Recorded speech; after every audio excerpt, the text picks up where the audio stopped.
Alrighty, how we doing, folks? Hello, hello. Welcome to Maverick Workshop. Gonna do some stuff and some things today. Hey, that's weird. It looks like it's flashing. It's not. Hey, Michael, how you doing, man? Good to see you.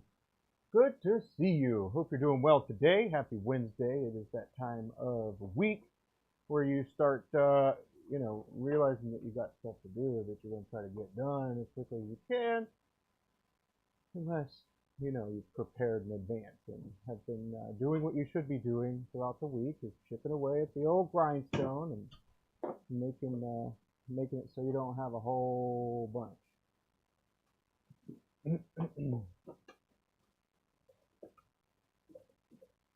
I'm a machine. Oh no, it's just a machine. Yeah, man. I wasn't kidding when I said I turned like every day. Just got to a point where I'm like, I might as well stream it, Might as well hang out. Check the other cam view. That's looking pretty good. I'll hit that light. But yeah, we're gonna get right into it, man. There's not really a reason to hold off, I reckon. So let's get it going. Yeah, I got a nice brighter shirt today. Hopefully it won't show all my, perspiration. Let me shrink that so you can get the full effect. Yeah, what am I doing today? Same thing I did yesterday, turning more diamond painting pens and just kind of chatting as we go. So, yep, this is just a kind of a production mode day. You got one more day before your kids are off for 7 weeks. Heck yeah. No! That's when you get the kids out into the workshop and have them work with you. At least that's what I would think. But yeah, I'm going to be working on more of these very pink pens here. And the other thing is that we'll have a new blank that I'll be doing a little later today. I'll be making a fountain pen out of that a little later today. Not your three? You got boys, girls? I've had my girls out here before. But other than that, I suppose it could just be like, I don't know, just putting an air tag on the boys and let them run off.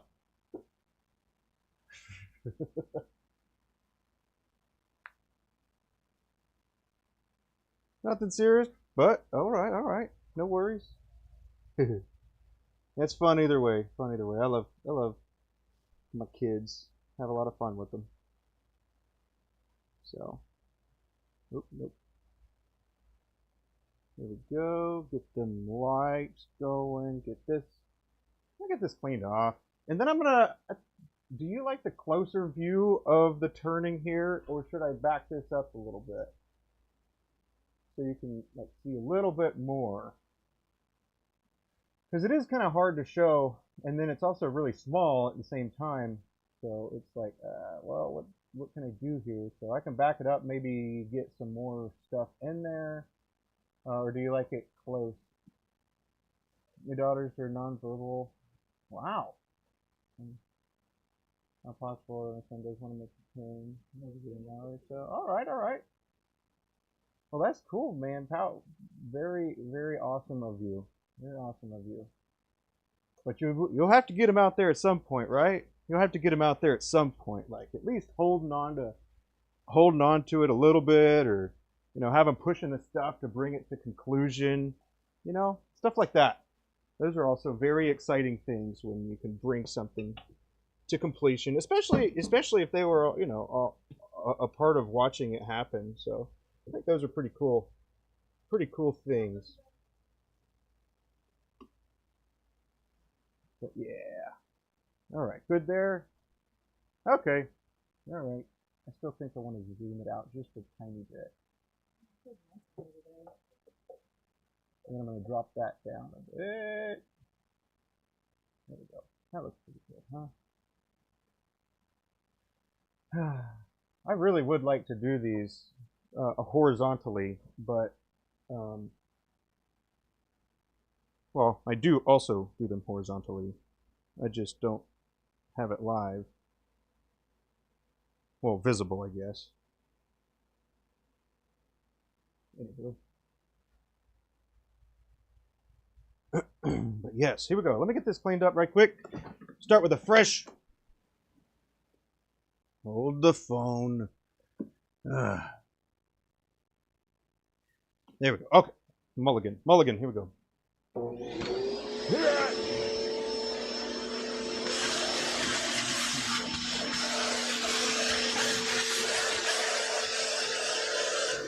But yeah, man, I mean, I appreciate you thinking, I'm a machine.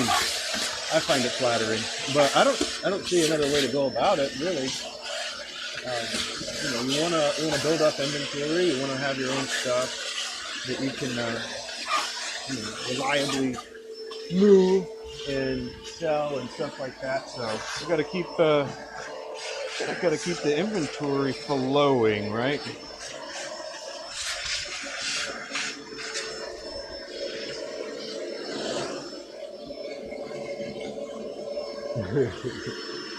Oh, one day they'll change the world, take over your shop. Cool. But let's see. But we're making sure we get some time, even if it's late night. Heck yeah! I hear ya. I hope you are able to do those things. All right. Sorry. How's that? That's good. That's pretty good. This is what we're going to be working on today. Going to continue the rest of these. Got some noodles in there already. But yeah, we're going to finish these and then probably make some progress on other ones as well. Or the other sizes, I mean. But yeah, that is on the agenda today. Let's see. I'm going to move my AC. Okay. Hey, I could bring it a little closer too. There we go. Oh yeah. Do you have some coffee this morning yet? At least I hit my 12 o'clock mark. Just wanting to stream. I was up at like, I don't know, like 7:30, somewhere around there, and we're like, you know what? We're gonna get to it. And then Abby made a pot of coffee, and I was like, well, without further ado, let me get sidetracked. And so I didn't come out here much earlier. Oh, I could have, and maybe should have, but that's all right, man. That's just how it goes. As long as you're meeting them quotas, right? At least hitting them quotas.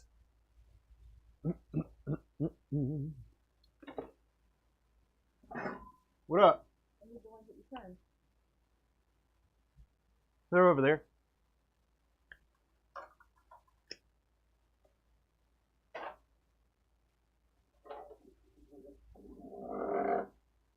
Let's see.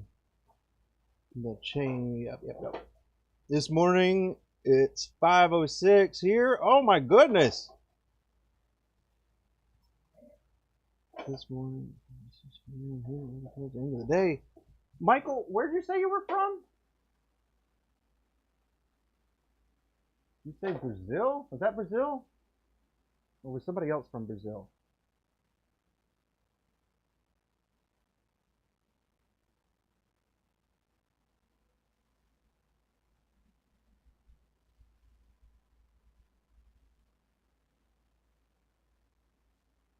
That's how you dance in this type of attire. My viewer just cut in half, by the way. Let's see. Can you ask stupid question? No. Don't shout at you. Well, no promises, man. Come on now. Let's see. Okay, so this is a dead center. Yeah. Dead center, live center. So basically this is the driver of of the whole thing, and then this is just letting it drive, you know. So yeah, that's what that is. It's a dead center, live center, and these are 60 degree. If you buy these from Brian Nikita at TBC Bushing, he's always got these bushings available, and then he's also got a lot of them for pin kits as well, and for center.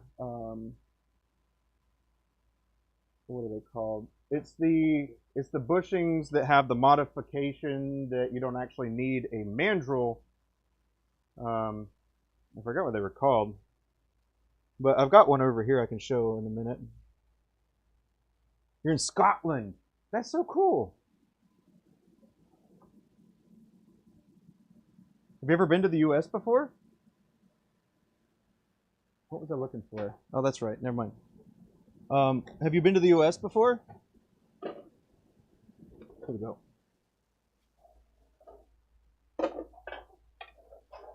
Okay. This little guy right here would go on a bushing, right? So this would be the bushing for a kit.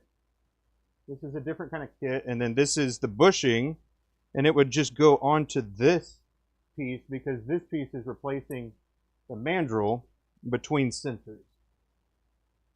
So this is just another way to, kind of take this part out. But you are limited to one at a time because it's got the 60-degree live recess on the back end here. So you're limited to one of these, or one blank at a time. Whereas this, if the blanks are small enough, you can put multiple on. So I've used both, so I'm kind of indifferent about it. I just typically reach for the mandrel still because, well, I just find it easier, I guess. And I don't have the other one of these here. So yeah, there's reasons. So I misplaced one, and then when you lose one, you kind of don't have the ability to use it at all. But yeah. But I like the mandrel just fine. The only thing that I don't like about the mandrel is that sometimes when you get towards the live center side, it seems to vibrate more. And that's probably because this thing isn't like a perfectly flush fit, like in here. There's a little slop in there, but there's not really a way to fix it except, putting a little bit of pressure. But then that changes the pressure, so it's pushing like this instead of like supporting it laterally as well. I don't know, man. A lot of things, I guess. But at the end of the day, you do what you are comfortable doing and get her done. Let's see, you just purchased a dead center with the reason I asked her about the Temu stuff. Saw 15 bolt action kits for 21 quid. Cool. Well, here's the thing, man. Best thing to do is buy it, try it, like it, get it. Don't like it, don't buy it again. But yeah, that's really the biggest thing that you'll probably need to do.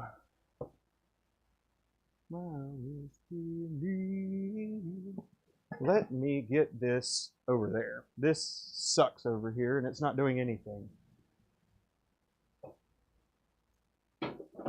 Although it's always a cost for each new set. Okay, I will say this though, if you do happen to shop, like, if you shop, what is it? If you take a look at like PSI or Turner's Warehouse, and they have box sets of stuff where you get like anywhere between 3 to 5 kits, it comes with bushings. And because of how irregularly I turn pin kits, that's typically the only way I'll buy them, the pin kit set is, because if it doesn't have the bushings, I'm likely just going to make one of the pins and then lose it or misplace it or something. So every time I get a new set of kits, I'll buy the kit that has 5 in it, and then it comes with the bushings. And when you buy it 5 at a time, then you're able to kind of accumulate a little more inventory so you can switch it up. And, you know, I could make a whole bunch of bloodwood pins or purple heart pins, but the point is that I have that ability, and slowly I've been accumulating deals like that until at some point I will hop over there and, you know, crank out like 5 of them if I get a wild hair. So just I guess kind of a food for thought sort of thing right there. But yeah, sometimes I just don't have the bushings, and then maintaining the bushings is sometimes a pain.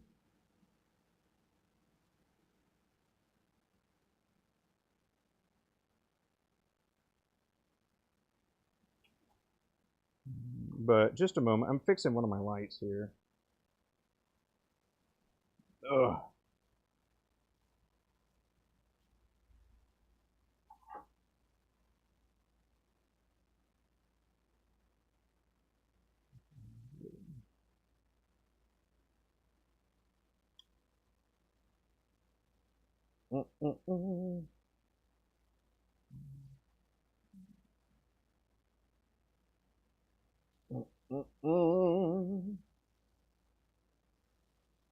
Sorry, we're up close and personal. That's a little better, right?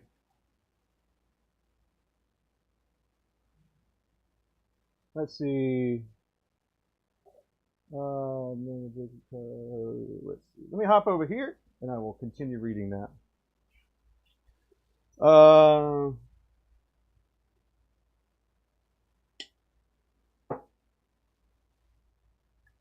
Let's see.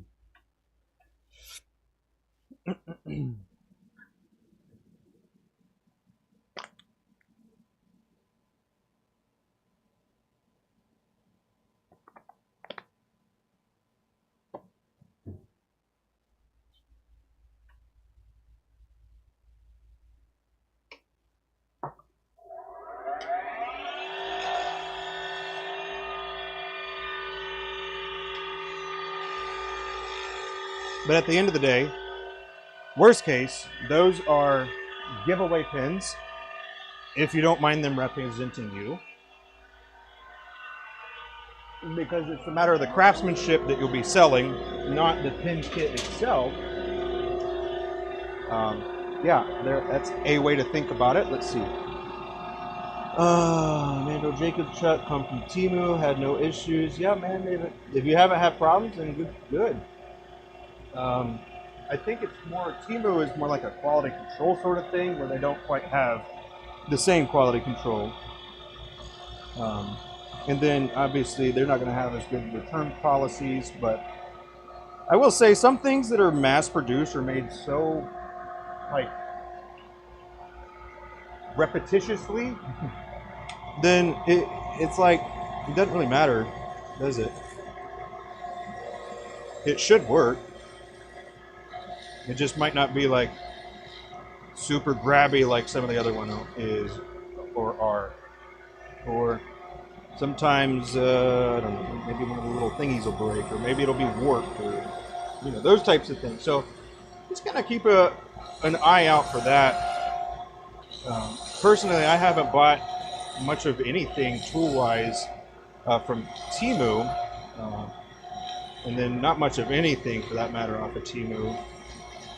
And it's not because I don't like it or anything, I just don't. That's where you go if you want stuff that's cheap. And cheap doesn't always mean bad. It means that you need to be more aware and a little more discretionary with your spending or what you're buying. Because if it's like, hey, check out this brand new diamond ring for $3, you're like, what? Yeah. 24 karat gold. Boom. And you're like, that should be a flag, you know? That should not be something that you're like, oh yeah, that's it. There's the engagement ring for my wife. I mean, you do you. I'm just saying that don't be surprised if you get what you pay for. But yeah, okay. Bought a small drawer organizer chest to hold all the bushings. That's nice. That's nice. Yeah, I haven't done that, but I do have some things that I could have stacked up a little better that I got from Harbor Freight, but they're actually being used as like pin stands right now, holding pins. Let's see, you think it would be interesting video of someone like myself to jump on Temu and buy some pin turning kits? Ah, well, that sounds pretty interesting. I don't know how many people would be interested, but you know, Temu is a hot item to be looking at. Is that something that you'd want to see from me in the future?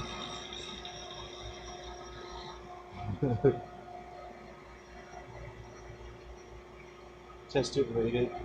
Yeah. See, I'm not entirely opposed to that, but it does kind of deviate, you know, a little bit of my trajectory, you know, because I love making pins and stuff, and that would fall pretty well into the wheelhouse. You know, I'd say it's probably more good than bad, and that's a great idea, actually. So, what kind of things would you want me to talk about specifically? Let's see. Hey, Lou. Did I say that right? No, Lou. I'm sorry.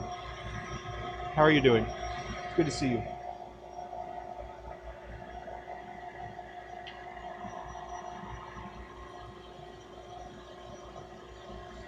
But you know, the other thing is that I like to think about is, yeah, that would be good for viewers, and it would, you know, I guess show some, you know, element of authority because I would have been doing those kits that people are thinking about and stuff, which would be pretty good. I think that would be pretty good.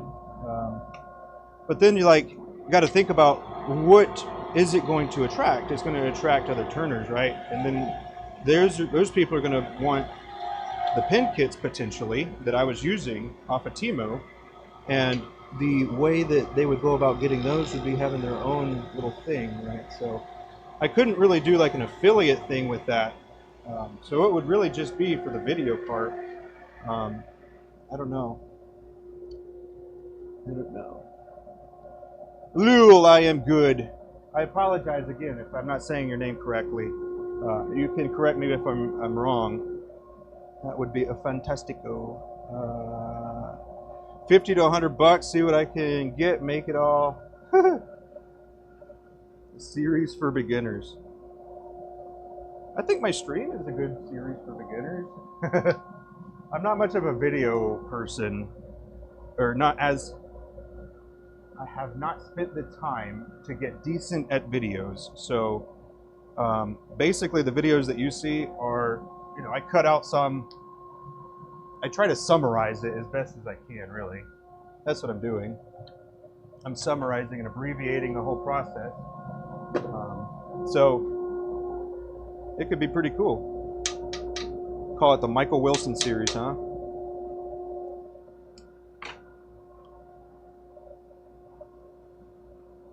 But yeah, that would be good, wouldn't it? If I was to actually like do a whole beginner series of stuff. Yeah, I suppose you're right. And believe me, I've thought about it. I've thought about it many times. But then I go to the drawing board, so to speak, and I'm like, okay, well, what kind of lathe should people buy? Well, I just think about the things that I've already said. I don't need to make a... When I think about it, it's like, that's a lot of wasted time. I could just say that,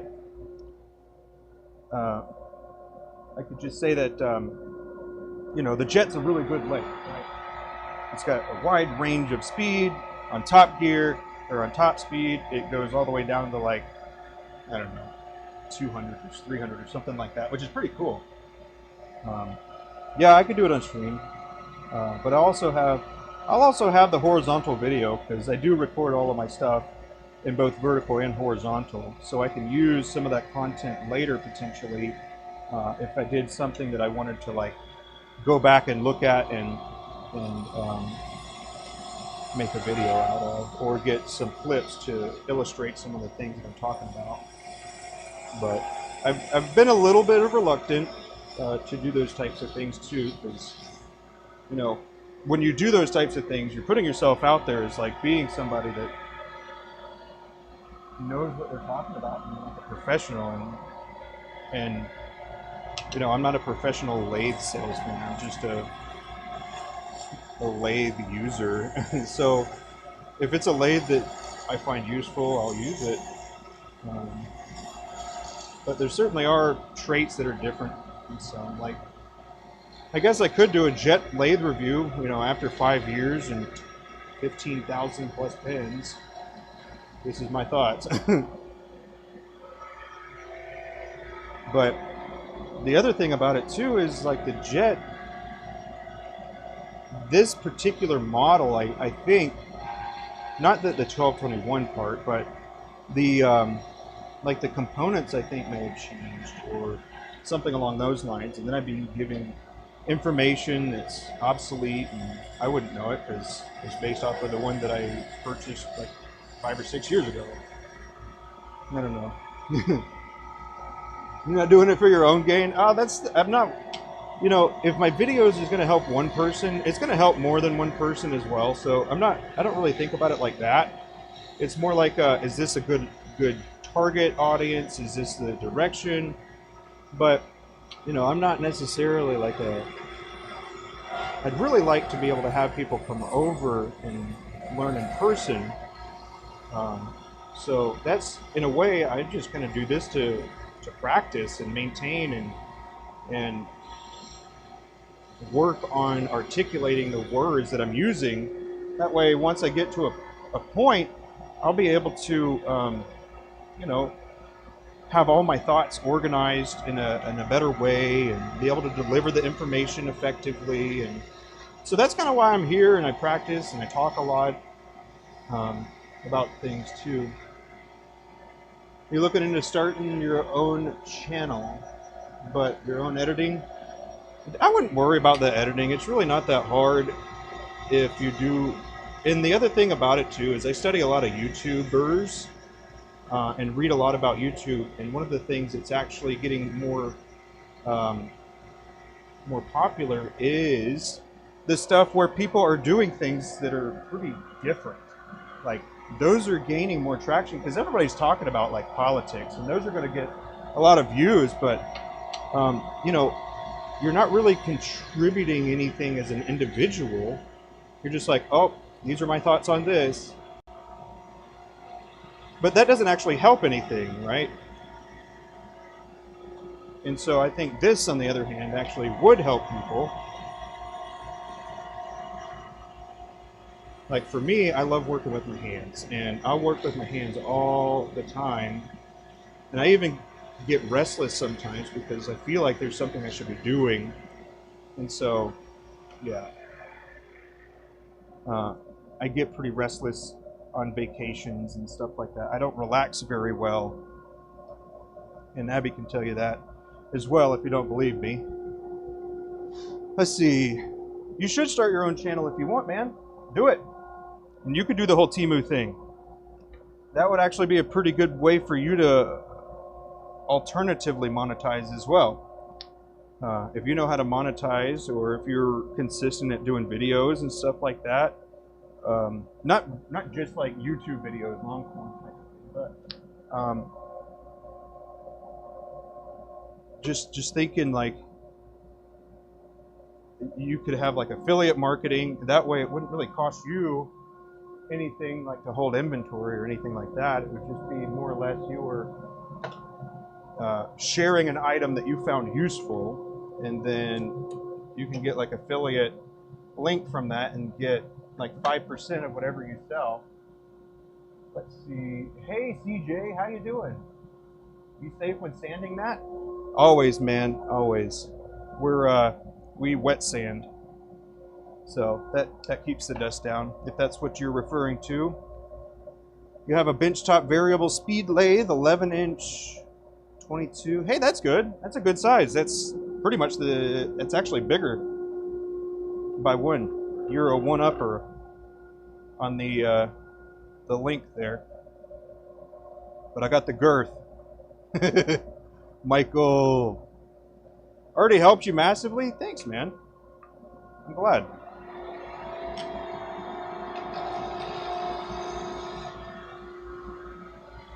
And yes, indeed. Hello, Beth. How are you doing? Good to see you. Good to see you. CJ. I knew a CJ. I knew a CJ. He's a cool dude. You probably are too.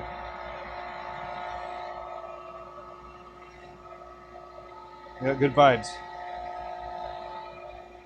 Beth, you're giving off good vibes as well. Thank you. Feeling it.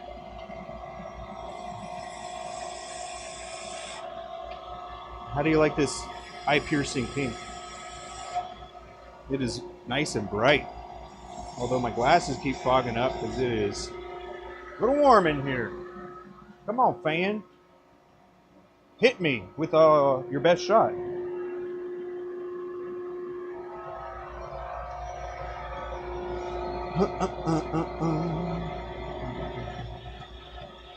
Let's see. Yeah, that question's been asked. Have I thought about, have I ever cast resin shavings? Yeah, I have. Done it a few times. Yeah. It can look a little weird.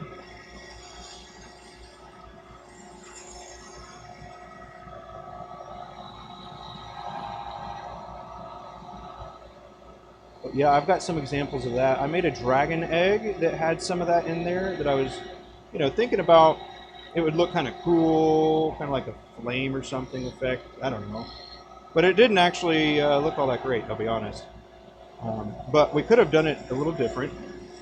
So we tried it again, and we did some Fordite shavings. So we did a hybrid where it was resin and Fordite, and we casted that. And I actually made a pin out of it. So it's pretty cool.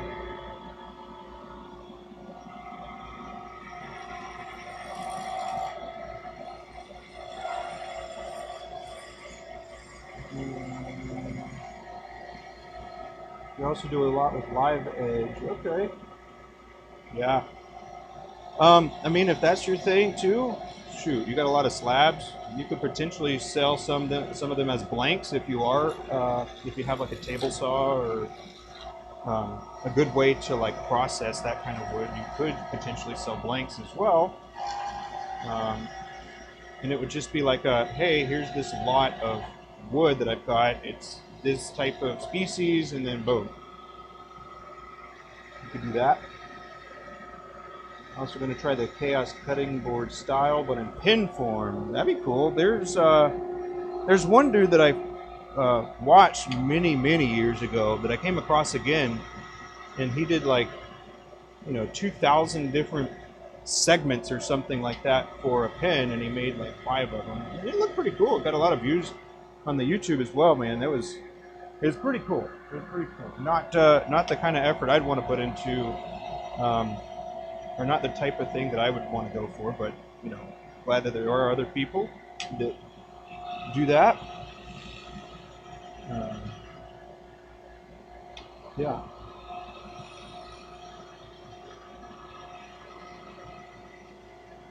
The Chaos cutting board, that'd be pretty cool. I don't know how much Chaos cutting boards cost, but potentially, if you see one that you like, then you just cut it up. If it's inexpensive enough, you can just get one and then chop it up into pieces.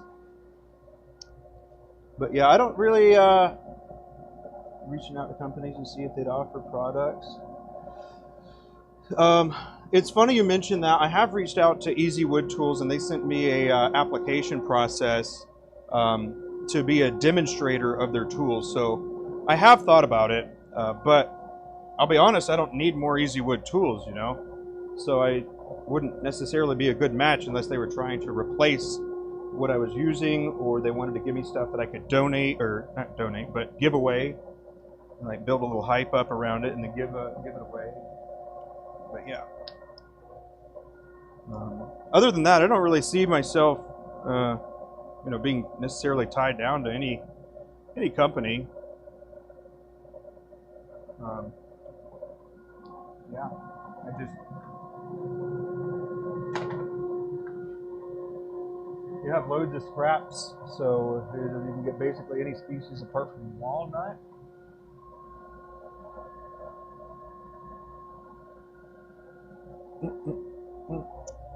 Oh, you do? Cool. You know, a few people sponsor by them. Yeah, like I said, I did get the application. I just didn't want to demo. Yeah, because, well, you have to follow their guidelines. And that would mean that I have to learn how to use the tools the way that they want them to be shown and used, which, might not be any different, but on the other hand, if I do something wrong and then they're just like, no, that's not it.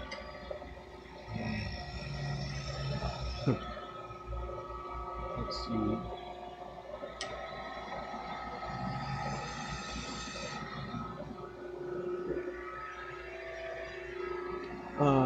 But that is cool. That is cool. You can get basically any species, huh? I've heard that snakewood is actually really hard to get now because they stopped. They stopped harvesting it or something like that. But there's still some that you can see. So maybe something like that. I did see something like that. I think on Alibaba or AliExpress, but. I don't know about that.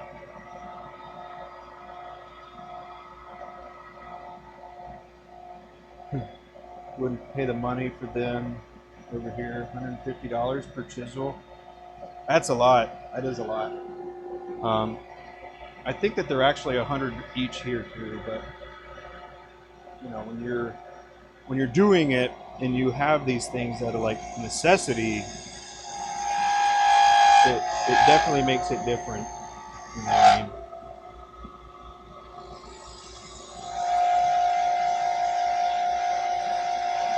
It's not cheap.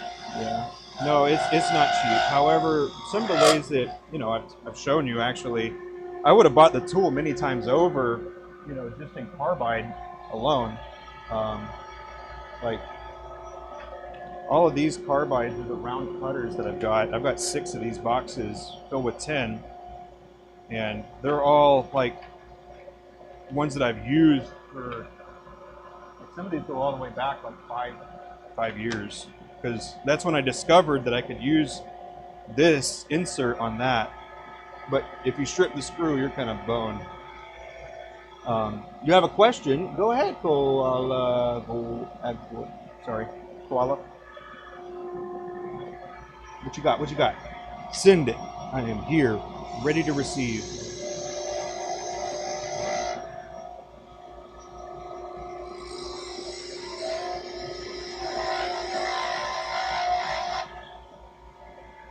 Yeah. But no, it's not cheap. But I will say, I haven't needed to buy another one. Because. I just didn't need to. Like, I don't have a reason to buy another one. So I guess if I didn't have a set, it might even be better for me to go with EasyWood tools. But the only thing I could really see myself wanting or needing from that would be maybe a carbide insert parting tool type of thing, and then the beading carbide insert would be pretty cool. But I'm pretty sure it's just on a square carbide, so I could potentially just buy the shape or size beadings that I want, and then I can just put it into whatever handle I've got that's a square, or you can just make one, right? But some things I make, some things I don't, and it's just a matter of the day, I guess, because sometimes I'll get a wild hair, you know, have an idea that I want to see how it looks or what it would look like if I were to do it or whatever.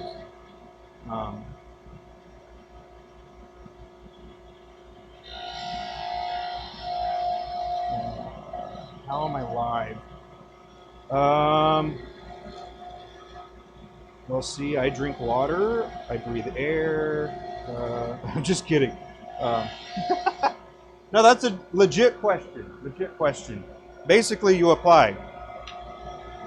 You send a message to the YouTube saying that you want to go live, and then they're like, "Oh yeah, here you go, 24 hours, and then you can do your stuff." But I don't remember the initial threshold for that. It might have just been 5. No, it wouldn't have been that either. I think it's just because I requested it, actually. But yeah. Now, obviously, I'd like for my subs to be higher, but not if you aren't really interested in what it is I got to offer.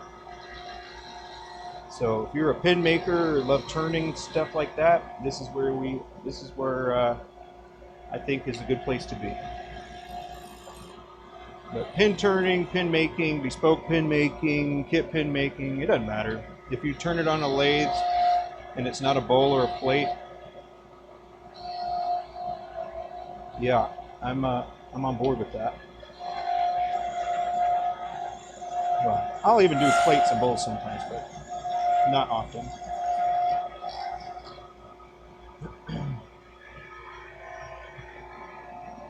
Your carbides are live. You thought you needed 1,000 to be live. Yep.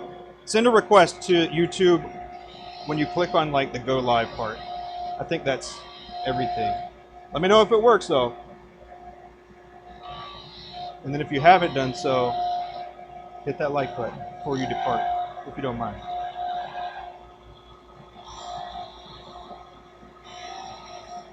I talk about a lot of different topics as well. A lot of business related stuff too. And then community ideas and things like that. So I believe they changed it to less than 500. Oh, okay. Yeah, I don't know. $1 per chisel and cutters are $9 per chisel. Your carbides are around 45 per chisel. Cutters are $9 per chisel. That's not too bad, unless you're getting the same ones that I have that are just broken down into smaller amounts, which could be the case, but everybody's got a lot of different ways that they try to repackage something and make it more appealing. So it's something to keep an eye out on, I guess, because they could be the same. There's how many different ways there to make carbides, right? But I will say these carbides that I get, they are not as sharp as the ones from EasyWood. However, I prefer it that way. If you don't know already, what I do sometimes is when I change my tip and it's too sharp, I'll turn some like squares round just to try and dull the tool a bit before getting into this kind of turning here. So a little weird, but some of the tools are not as sharp, and so, or some of the tips aren't as sharp, so I don't actually need to do that as much. So for me, that's a win. If you're into really, really sharp tools all the time, it might not be as good for you. I just don't like how touchy they are. It makes it harder to do this particular project. But I do see the benefits of having it really sharp for other things. Just not what I like for this in particular. But yeah.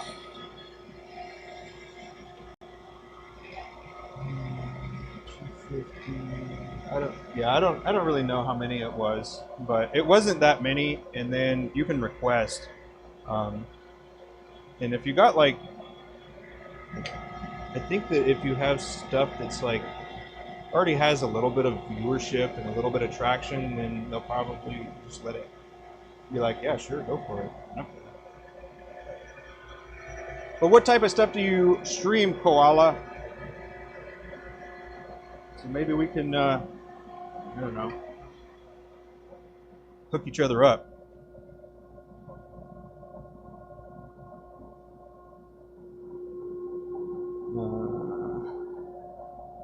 Let's see. No, that's from the guy who got yours. Okay. General carbides don't fit his chisels. Well, it sounds like we got an EasyWood tool kind of problem where the stuff is like proprietary for that. But that's fine too, because you won't really need to change it.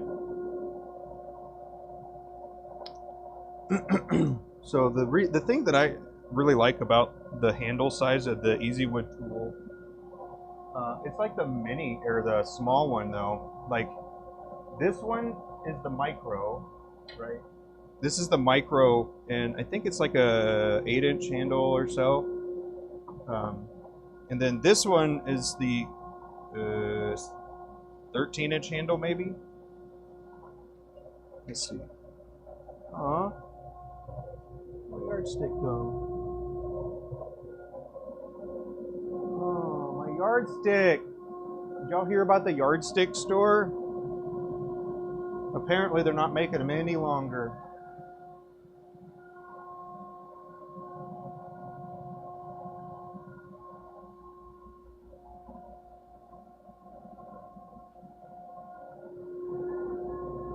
Alright, I don't know where it is.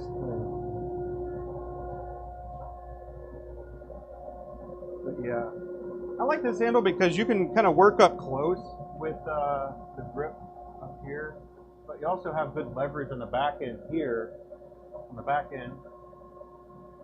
So I pretty much hold the tool back here all the time. You can see some of the... It's kind of making some of this wear away a little bit. But yeah, nothing's really stopping you from getting like a high-speed steel or a steel brace bar, and then using like a little router bit or some cutter of sorts, and then just going right into that, whoop, and then drilling, tapping, make your own. But again, I'm a little on the. It was pretty good, so I liked it. And was getting donations. I like donations. That's all right. How are you getting donations? Or are you talking about a YouTuber or streamer? I mean. But yeah, this is what you're looking at is what I do. This is what I do, my man.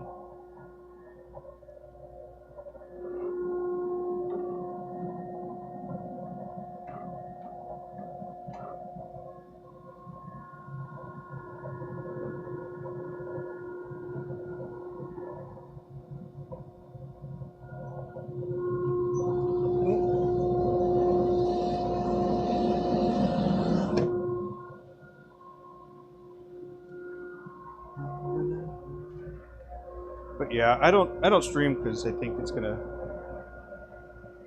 don't think it's gonna do.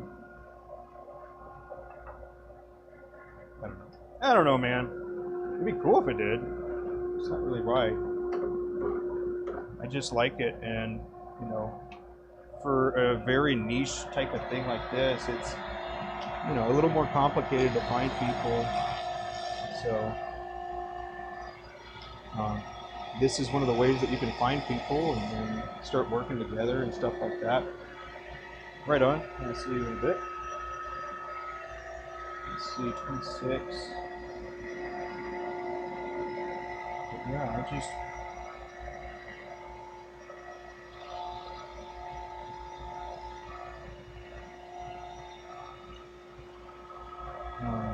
but yeah, just try to have a good time. And then also drop some pearls along the way. And then obviously when you have some more experienced and seasoned people up in here, then you can even have additional bonus information drop. So that's what I like. I also like the idea of you know, carrying on the whole thing of pins and turning, and like, I don't want this to go away, and I like the connection between my head and the tools that I'm working with. There's a lot of different things that I think about, but it really is one of the things that I have done for like therapy initially. Some people, I think, need alone time for their therapy, and some people need to like work on stuff for their therapy. Or I've actually been kind of surprised because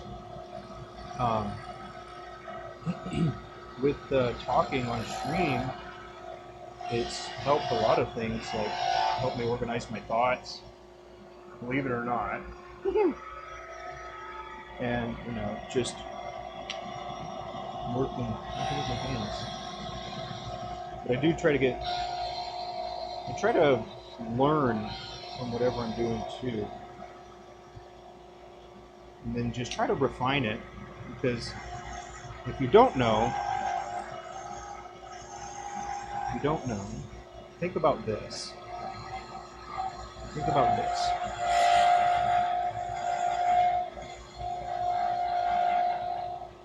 If you're working to get better all the time, it would be unreasonable for you to not be very good. If you're constantly working at whatever it was that you were trying to accomplish, it would be unreasonable to think that you wouldn't make progress. Wouldn't it?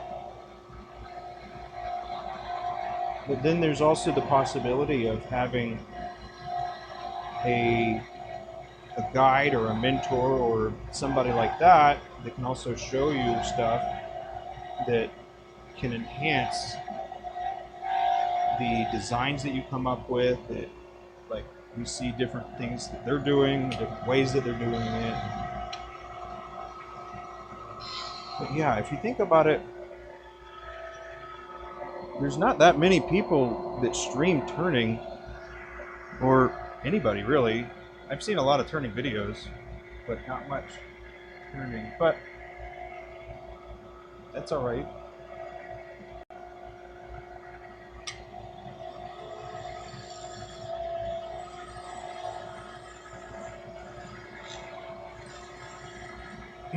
But thinking about, for example, all the people that know like the rules of basketball, right?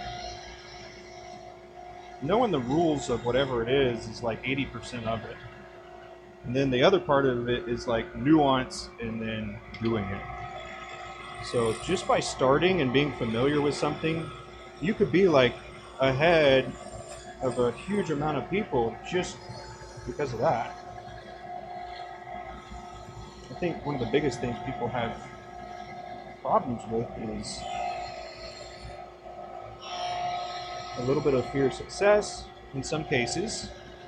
Some people are afraid to put their stuff out there in other cases, which, dude, nobody's immune to that. Nobody's immune to that. At least that I know of. Because even though I've been putting out my work for a long time, you know, I still have a lot of things that I need to fix, I need to get better at, you know, and then might as well have other people asking me the different questions. That way they can expedite their processes of learning. But on the other hand, you don't necessarily know what to ask. And so it's like, you go to YouTube and you look for a beginner's guide. And then you come up with like 7,000 different things that people said, oh, this is great for beginners, this is great for beginners. Everything's great for beginners, huh? Yeah, in a way, it really is. Just do stuff. Yeah.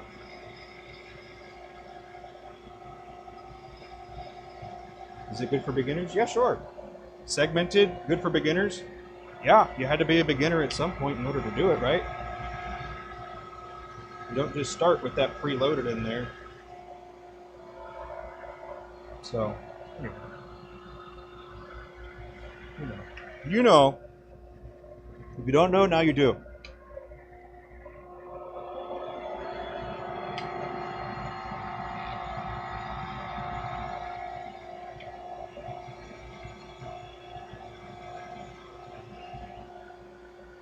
And then, you know, some of the things that I do too is I look at people that are doing similar things sometimes, right?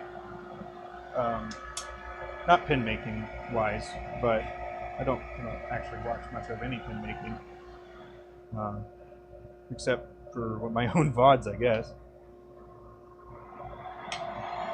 But yeah, I haven't watched pin making videos in a long time because, you know, I don't want to steal anybody else's thunder. But on the other hand, here's my other dilemma, right? Because they say one thing, and then I listen to it, and I'm like, well, is that the good way or the best way or whatever? Maybe it isn't, you know. But that's the thing, is it might be the best that that individual knows of at the time. And so when you have like a longevity element associated with that, then you kind of put yourself in an even better position. So, yeah.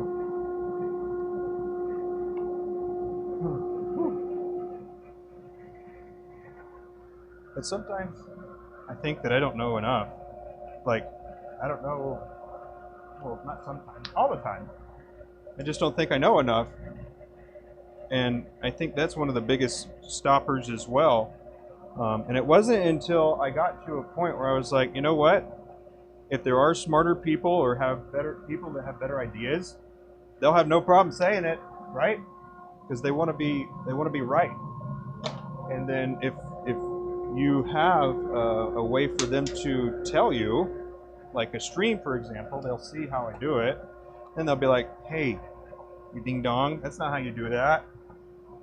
Well, then I'd say that that's another benefit, so I can hear whatever the idea was and then determine if that is a technique that I would like to implement or something like that, you know?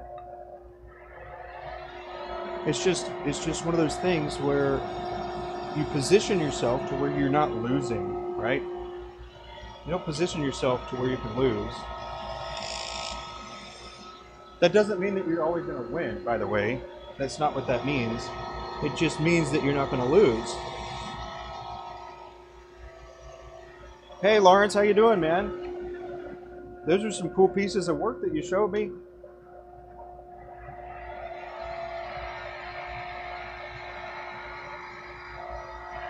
Good stuff.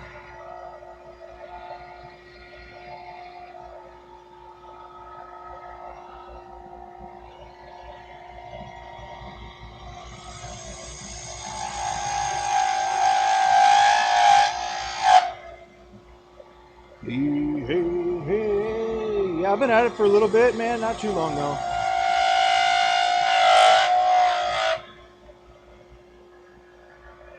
Didn't you say your birthday was coming up or something? I think you did.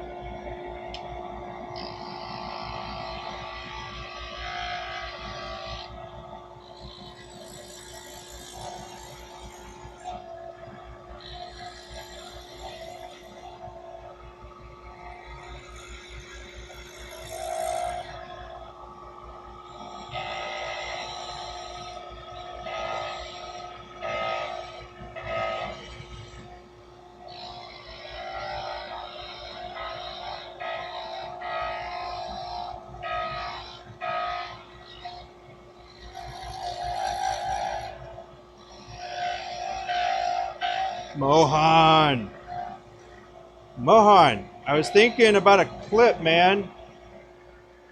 I was thinking about a clip. You said that you had a friend that was a watchmaker. I was thinking about a clip.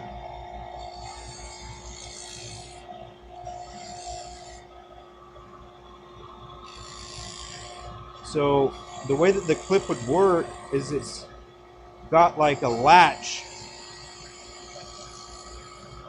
But that was really complicated for me to solve, but not for an engineer, huh? All right, so here's what I'm thinking.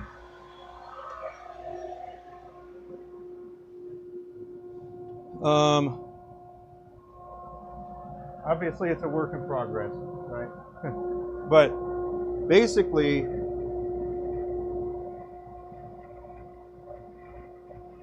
what you do is you have a clip. But I was thinking have a hinge on one side and then a locking thing on the other. That way you'd cut like a little channel into the pin, just a slight little channel, and then that would wrap around and then lock in to place. And then you'd have like a locking pin. How hard do you think that would be to make, Mohan? How hard would that be? A clip that has a hinge and that has a closing loop with a latch on the other side. How complicated would that be, and could it be made pretty? But anyway, that was one of the things that I was thinking of, because those watches, those links have tiny little pins. And I was thinking, you know what? Maybe that could be for that. All right, well, you got the idea. Now we just need the schematics. Or a little bit of refining. You forgot your basics? No. No. What are we doing? Ew, making a mess. Yeah, anywho. So that would solve the problem of not needing to cut a channel. That would solve the problem of clips, you know, really. Like if those clips were able to be made, they would be nice, right? For one. And two, you could potentially use like precious metals, metallurgists, or put like different stones onto the clip or something like that, but it'll be locked on to the pin, so you'd have to lose the pin barrel or the pin cap in order to lose that, which would be pretty darn cool, I think.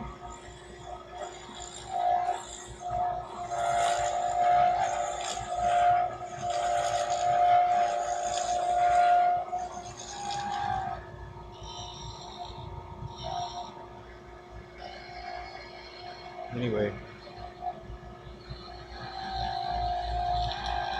Sounds like a cool idea, doesn't it? Maybe? I don't know. Maybe yes, it does. Depends on the intensity of making it. It'll kind of be the determining factor of that.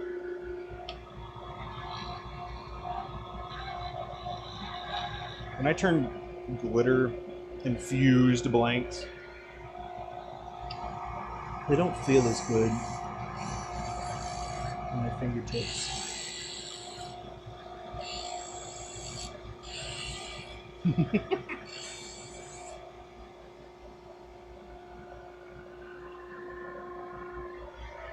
Hey buddy, no worries.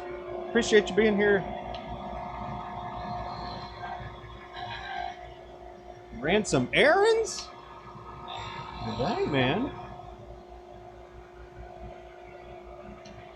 But it was nice to get out. Abby and I, we went for a little walk this morning. Took our little doggy.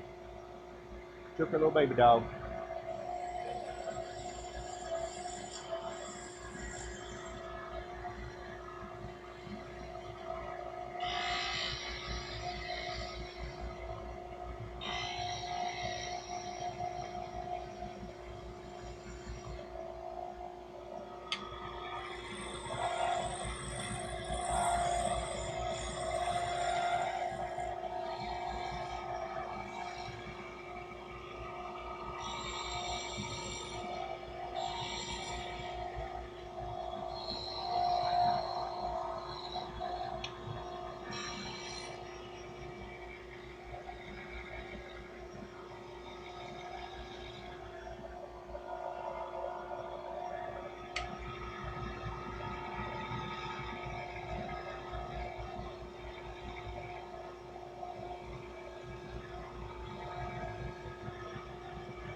But you know, the whole thing that I like the idea of is smushing ideas together, um, and just, you know, a completely different take on something, you know. And it's so interesting to do things like that. Like, there was a time, obviously, where I didn't know how to make a captive ring, but they're not that complicated, right? You've seen me do them many times.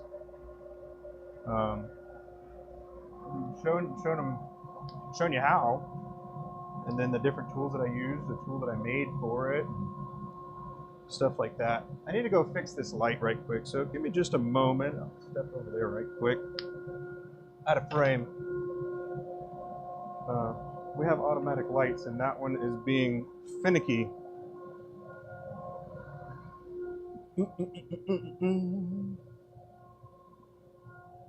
Oh, and we did make some more blanks, so those are going to look pretty sweet. Mohan, did you hear we were going to start selling blanks again? And we do have some that aren't listed yet, but they will be available.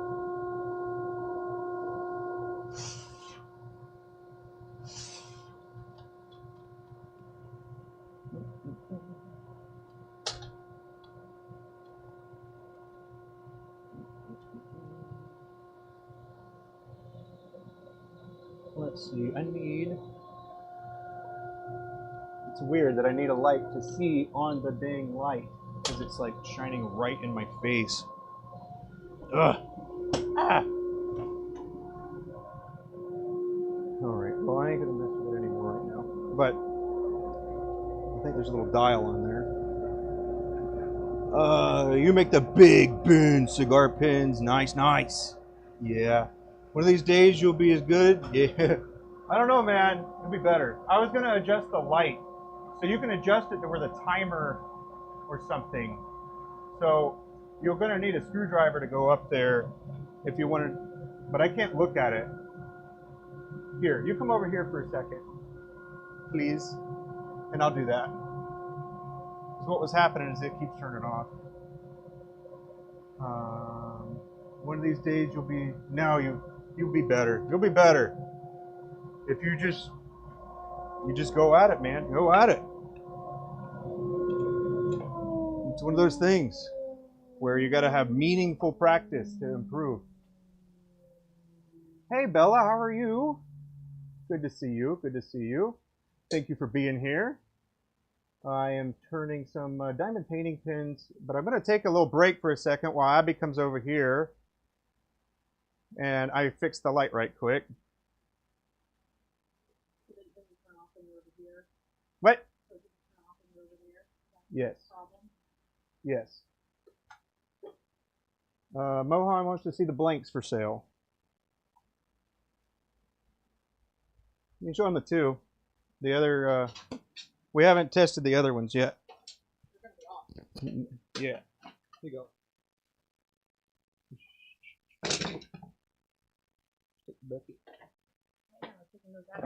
Yeah. Should I go get the pins from inside from the blanks? Hey everyone. Okay, Mohan, we've got 2 sets of blanks that we just recently poured, and John did make a pen out of both of them. So we know that they're good. They're very cool. I can go grab those pins if you would like. All right. So these are the 2 sets that I just recently did. These ones are black and white and a teal color shift that kind of goes a little purple in the different lights. They're very sparkly, but also very like solid. Like there's no transparency in these. So we did a pin out of these, and I've got 15 of these blanks. And then I've got 15 of these as well. These do have some transparency, but not a ton. And they are orange and pink and purple and like a gold color shift in there. So those are the ones that I just recently made. I poured some of them here on stream. And yeah, they turned out pretty good. I do also have a bunch of random blanks that that are available, but it's just, yeah, a lot of different ones. So I could show them if you really want to pick some out. These are about 8 inches, 8 to 8.5, and they are 3/4 of an inch in diameter. So they are the, at least for here in the US, they are the standard kitless pin blank. So. You got a ruler? Oh. Inside now? Yeah. I don't know. I don't know. Pins too? They're inside. They're in a basket inside. I don't know what happened to my slide ruler. It's out here somewhere. No, it's not. That's the other one that we bought. Neither of them are in there. Anyways, John's gonna go grab those pens so you can see what they looked like after we, or after he turned them and I sanded them. But yeah, I've got a lot. Let me know if you want to grab my, or if you want me to grab my bucket of the other blanks or not. Oh, and depending on the stuff in them, so like what I used in the blanks, they range between $18 and $20 per blank at the moment. So like these ones would be 18, and then these ones would be 20 because they've got the more expensive color shifts. All right, John went and got me the pens that we made. The ruler just to show the size. Sure. Okay. So let me put this aside for a minute. So this is the pin made from this blank, which I am calling the Alchemist. So you see the very cool, I don't know if I'll be able to catch the purple to teal color shift in this lighting. And then there's a section. So, oops, sorry, there we go. So that is these blanks. And John brought me a ruler. So the blank is 8.5. There's the end. About 8.5 inches, and then 3/4 of an inch diameter. So there's that one. And then this one we are calling Summer Sunrise. And this is the pin from it with this blank. So, and it looks white on camera, but this white is actually like a shimmery gold. So this one has a little bit more kind of transparency to it. So that's those. No, I'm not John. I'm Abby, John's wife. Nice to meet you. I pop in every now and then. 210 million freedom people. Thank you. I don't know the millimeters. I appreciate it. You said you're from Scotland, right? Super cool. Michael. Yeah. He said that's not John. But yeah, I do all of the blank making around here, and most of our sanding and finishing for both the diamond painting pens and the fountain pens. So that's my job. I also do the packaging and shipping and listings. Mini hats. We wear, when you're running a small business and it's just 2 people, we wear lots of hats. I'm the Scottish one that causes some problems. You were causing him problems? That's okay. I don't mind. Go for it. Cause as many problems as you want for him. Keeps him busy and entertained. But yeah, a lot of the times I'm half listening to what he's talking about in the stream. My lathe is behind this camera here, where I'm usually standing, or sometimes I'm inside working on other parts of our business. Do you want to put those blanks, like take them out of there and put them in another one of these smaller tubs? Yeah. Sean's getting all my other random blanks. Not random. Well, there's some that have multiple. He's getting out the ones that I've brought to the pin shows that we've been to. I haven't sold blanks online in a couple of years, but after John does the pastel prism that I just poured yesterday, that turned out very different than my previous batches. Oh my god, it won't fit in one tub.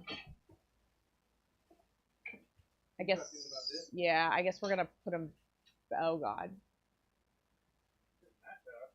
Yeah, but that tub's already full. What? What? Where did it full up?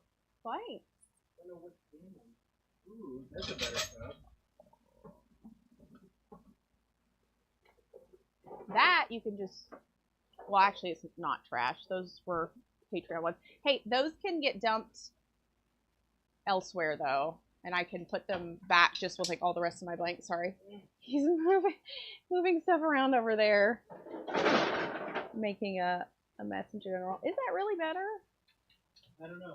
Or you can bring both. If you have too many or have spare, I can send the addresses in the excess. You funny. You're funny. What? He said, you can just send me all your extra blanks. No problem. Please. Oh my god, I can't. Ugh. I don't even have anywhere to put them over here. Look. Ugh.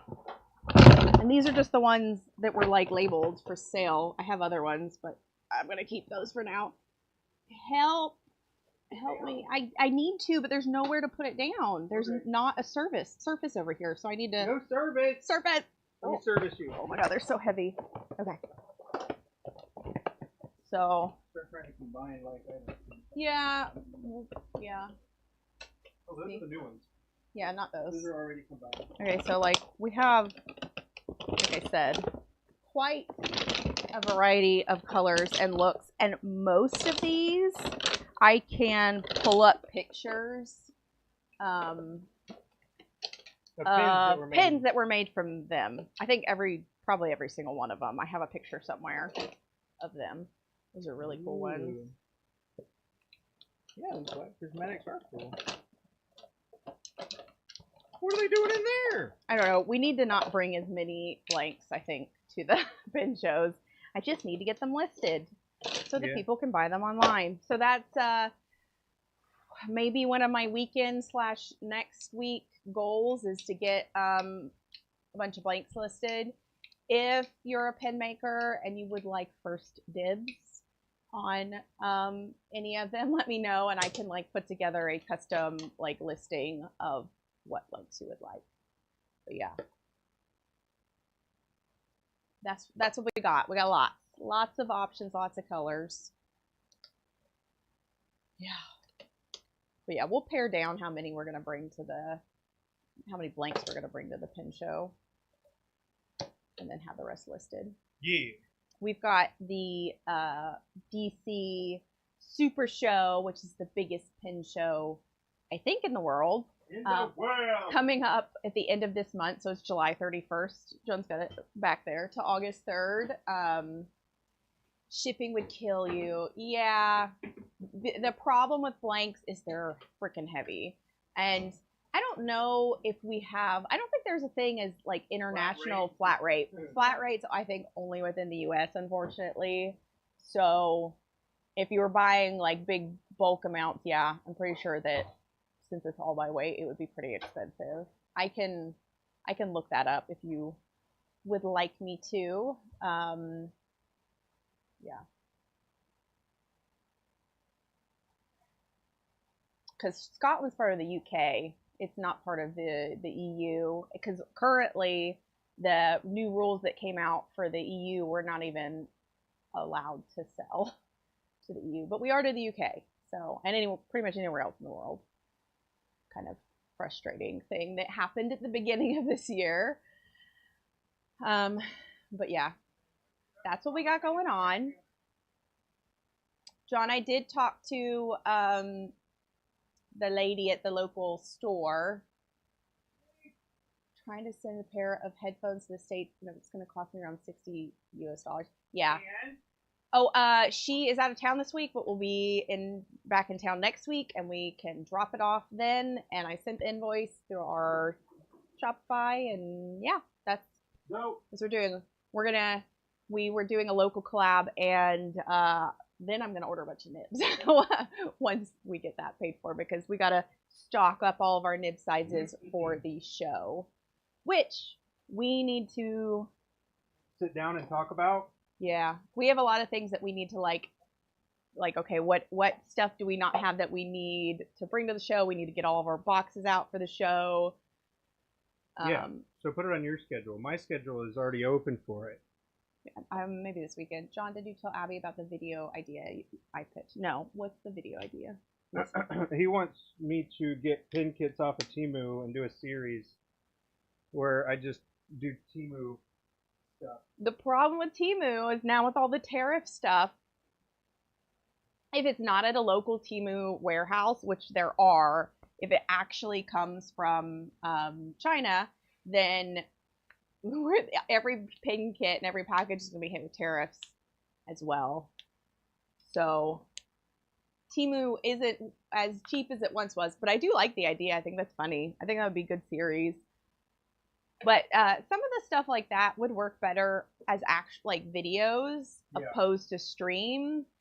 And John already has quite a few videos that we feel like are really important to get up.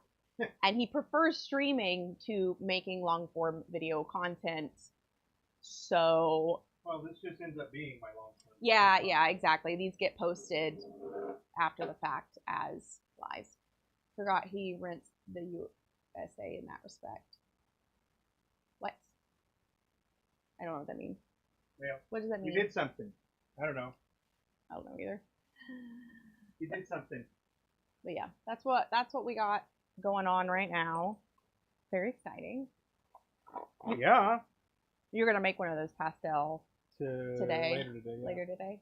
Awesome. That's the plan. Sweet. But you know, that's gonna be. I already told you I would sand it. Probably. Well, no, I meant like guarded, protected.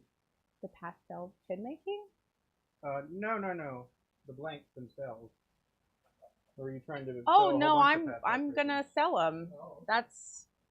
I didn't know if those were gonna be that as well or not. Yep. I thought that was gonna be a staple of ours. I mean, it still is. All right, bye, Mohan. Later, See you later. See you around. Do you still feel like that? That's what people want the most.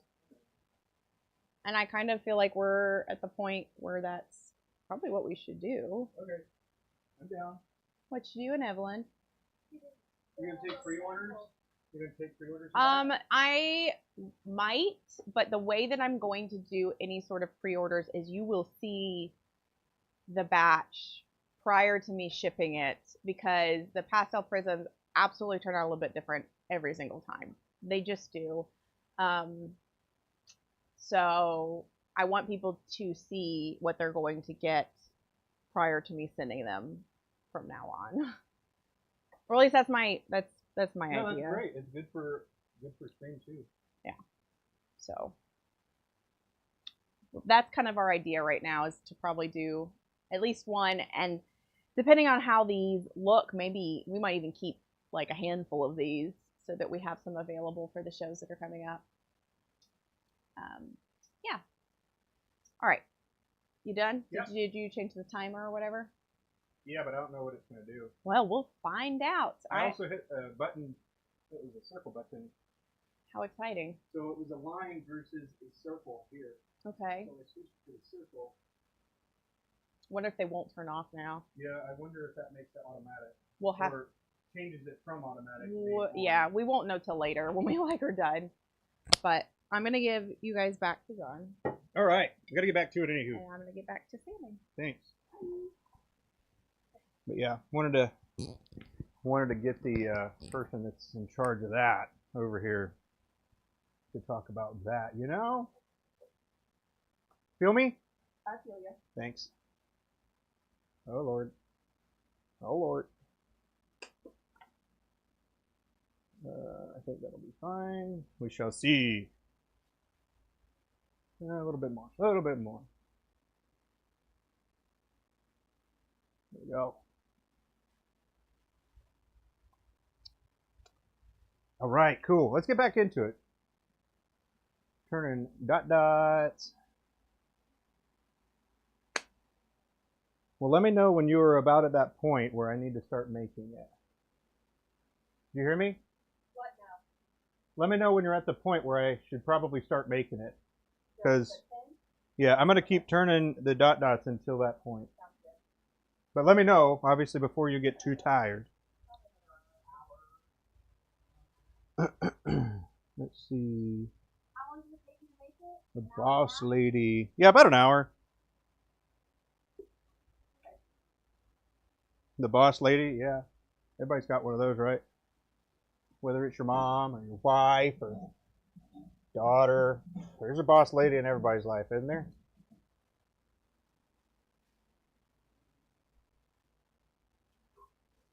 Alrighty, back in the saddle again. No, saddle back. But no, I just thought it'd be cool for y'all to get it from the person that made them.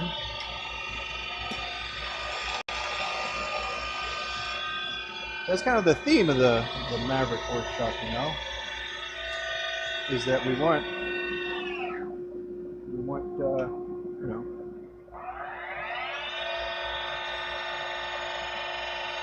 you want to see it done, you want to see it made, you want to be a part of it, and it's the whole thing, you know.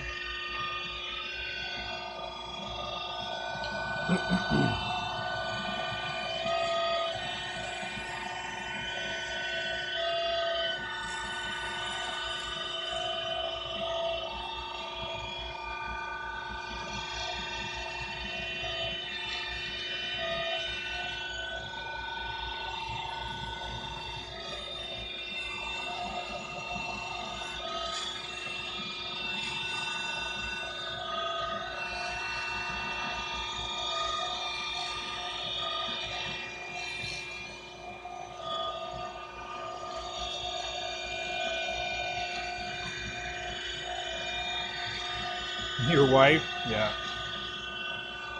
See, everybody's got somebody.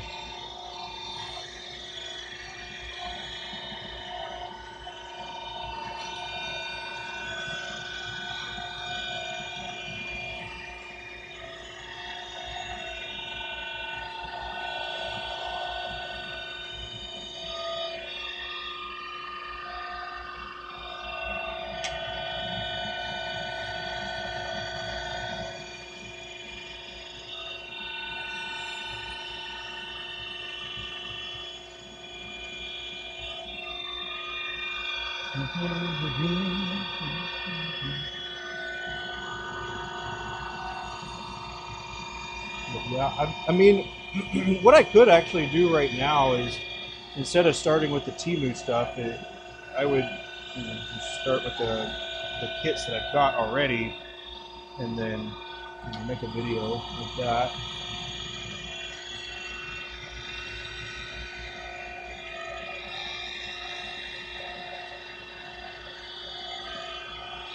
Now, the other question is, would you want it to have a voiceover, or would you want it to be like silent?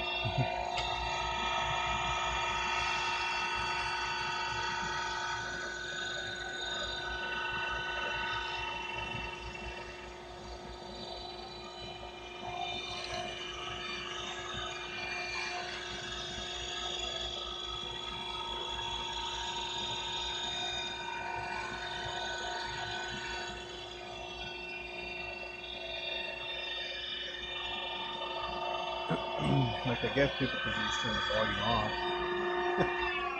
But they didn't like that.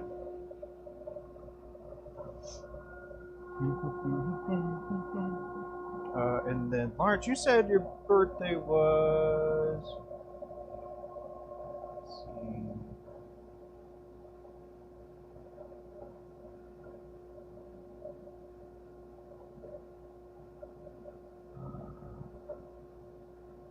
18 days. In about 18 days or in 18 days? If I put it on the calendar, what's the date going to be?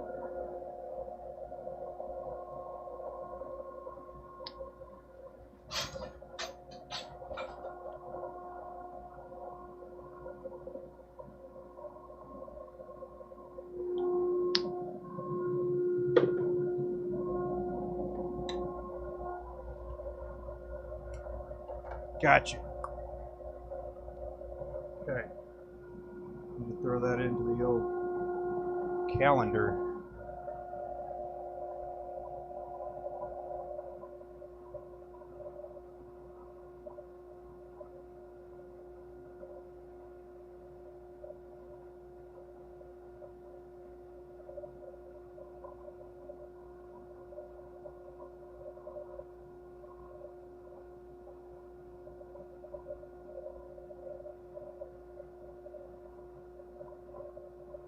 Dope. Got it.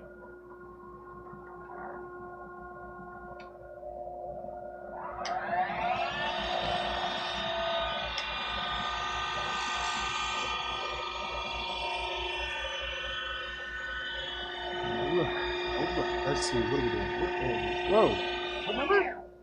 Yeah, 29, that's what I thought.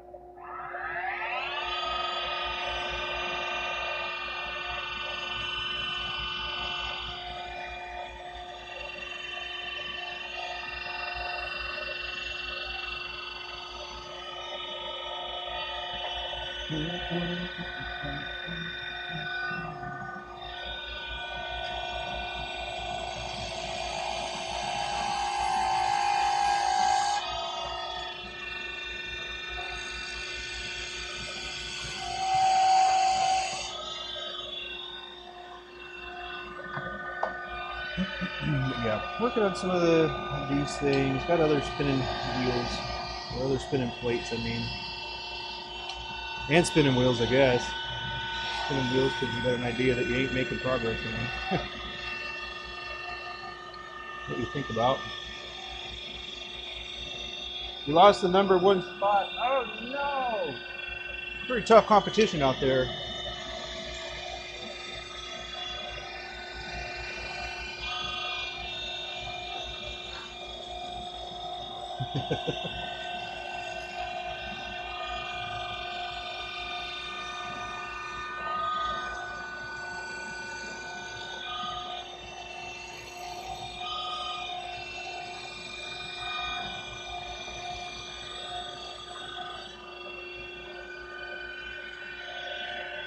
Let's see.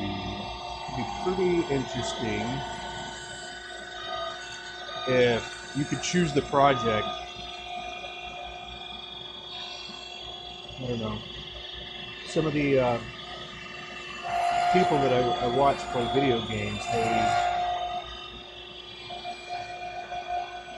are pretty dominant in their video game of their choosing, and they have, if you gift a certain amount of subs or something like that, then you can choose the healer or the DPS class that they're playing, which I think is pretty neat, right?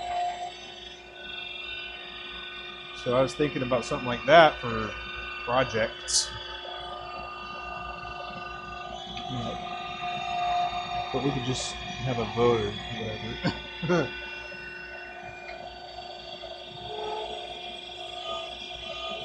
Because that could be how we did like pointed live streams, you know? Where, like, alright, we want to see this. Alright. Make a little thing about that. And then just do it.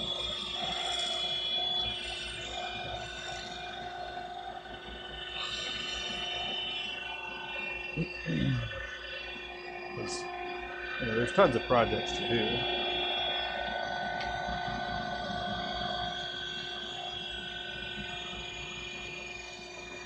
Yeah, just having fun with the counter thing.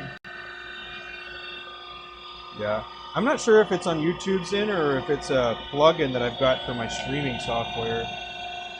I don't know, because I did update some things in OBS, and that is about when it happened.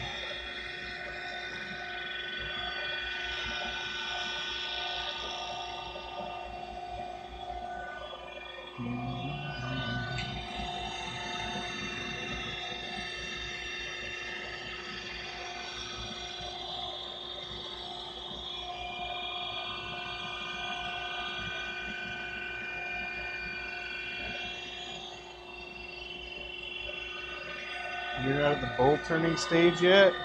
Oh man. I'm not either. Like, it'd be cool. I do it every once in a while. No problem. You know, I could figure it out along the way and be able to do it and stuff like that. But no, I'm not much of a bowl turner either. I have made bowls, but definitely wouldn't consider myself a bowl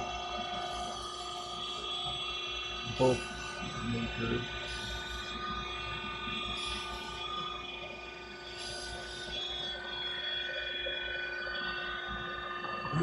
I usually just do a lot of small stuff, and I like it that way.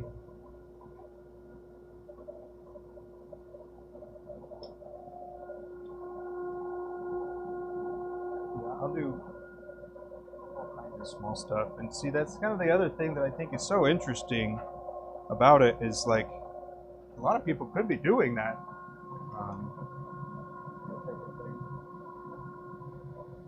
And they do.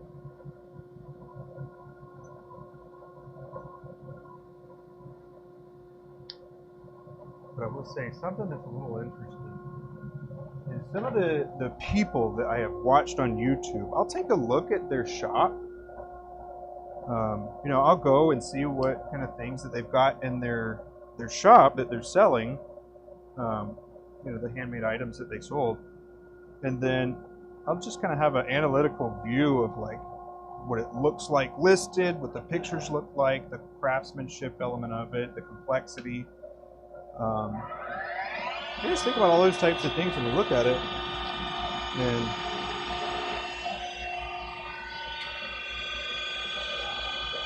it's just interesting, I guess, the types of things. Because if you look at a maker's website, you're going to see a lot. Right, you're going to see a lot of different things, and what they're showing you is that they are able to turn pretty much anything as a kit. But I will say that's also probably one of the things that's holding you back too, is that you have so many different things. It's like, well, I want a pin from my partner or my friend or whatever, and then I want a crochet hook for myself, but I don't know, should I buy that from somebody that does exclusively crochet hooks, or somebody that does exclusively this, or whatever? Or do you think that doing more stuff like that would show a higher proficiency level? So I think it's kind of interesting to think about it from that point of view, because maybe you do one thing that like is really, really nice, but if other stuff doesn't look, you know, on par with everything else, then it's going to kind of show a difference in proficiency in what you're doing. So being consistent is not just a matter of being there every day. It's a matter of like putting the effort in, you know, every single day. I think that's what people don't really get, because people are trend chasers, but they don't have any way to really chase the trend. Like some people, what they do with their social media is they talk about, you know, I don't know, they talk about items and review the item or whatever, but if the person's not interested in that item, they're not going to be interested in that person, you know? It's like I only cared about that person because I cared about what it was that they were showing me, not the person themselves. I don't really care. So it's a balancing act of providing, you know, some personal elements as well as, you know, as well as other things that people feel like they're getting the value out of watching whatever it is. And values could be different for different people, so that's the other thing too, is like who's the target audience. And that's what you constantly have to be thinking about with the different stuff that we're doing. So on Maverick Workshop, my audience is other makers, right? It's not necessarily people that want diamond painting things or fountain pens. It's the people that want to be able to make those things. That's my kind of people.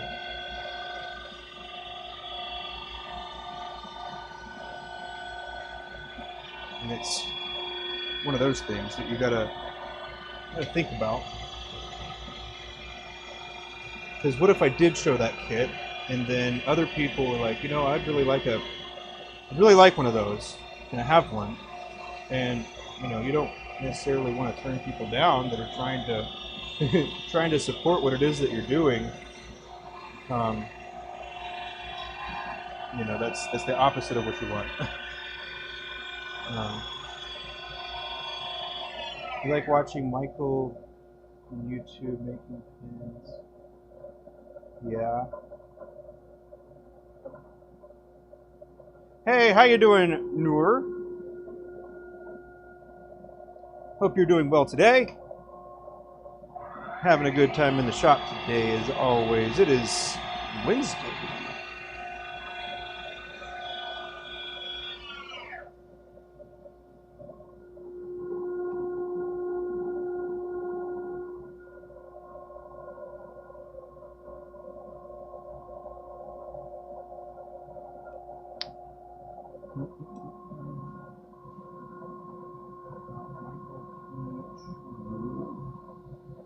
Heard of that person? I don't know. Look. Let me look up that person.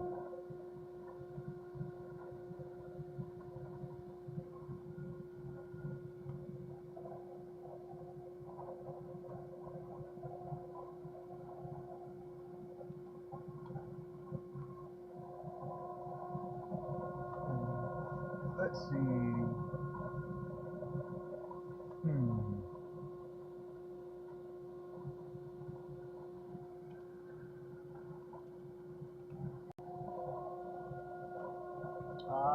Okay, here we go. Michael T. Shoe. Looking to revitalize his channel, bring you content on a regular basis. First interest, test people. This person.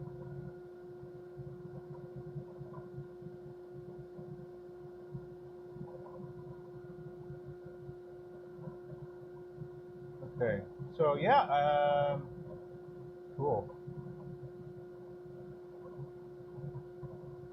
So this person that you pointed out is reposting videos from other people, it looks like. So these are just Masters of the Fountain Pen series, which is really cool. Don't get me wrong, it's really cool. It's just this is not that person, I don't think.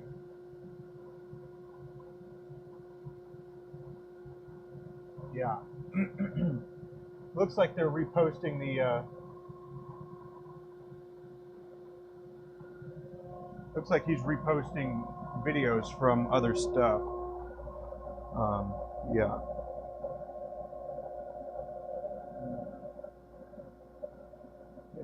Well, if you didn't know, it looks like that's what's happening.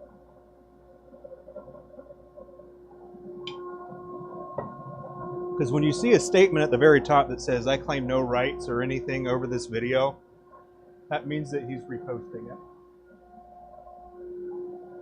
And it's kind of like a disclaimer that if he says that, then it's kind of like if somebody comes after him on YouTube, be like, well, I have my disclaimer there. So that's kind of like there's safety, I guess.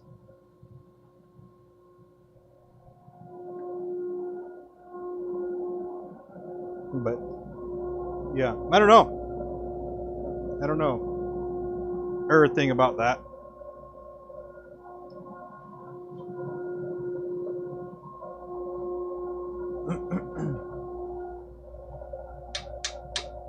Yeah. Well, I mean, there's no real reason for you to know that. Like, the only reason I know that is because I'm looking at it, looking into it, and the things that I look for are different than the things that you look for. And, you know, that is one of the drastic differences between people, is how they perceive the same thing. I don't think he does any turning himself. He says he does machining, like CNC machining, so I can't imagine seeing much turning. At least at a quick glance, I didn't see any. So, and that's not a dig at him. I don't really care if people repost content, because there is a spot on the going live thing to where you check it or not, that people can use it for like remixing of sorts. So really, I could, if I really wanted to, which would be pretty dope, now that I think about it, is I could actually get that video, download the video, superimpose my little frame on the bottom, and then it would be like a reaction type of video. And I know some people might like that, but I don't know. It seems weird because those people have been doing it for like 40 years, and so I don't know. What am I doing? What am I doing? 21. But yeah, I could probably go over and show the different things that I look at when I look at a video and stuff like that. But you know, that's not the intent. That's not the point. Because at the end of the day, if that person's not using the video and they still want that type of information to be relevant, well then how else are you supposed to do that? Like, some of these videos you can't really give people any credit for because they're not alive, and you don't know where to go to like ask for permission and things like that. But yeah, so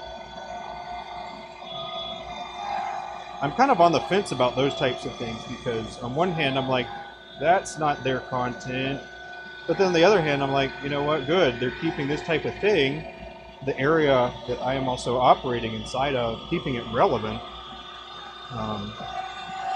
So yeah, it's, in some ways it's like an exposure thing, in other ways it's like a, well, this isn't yours, but whatever.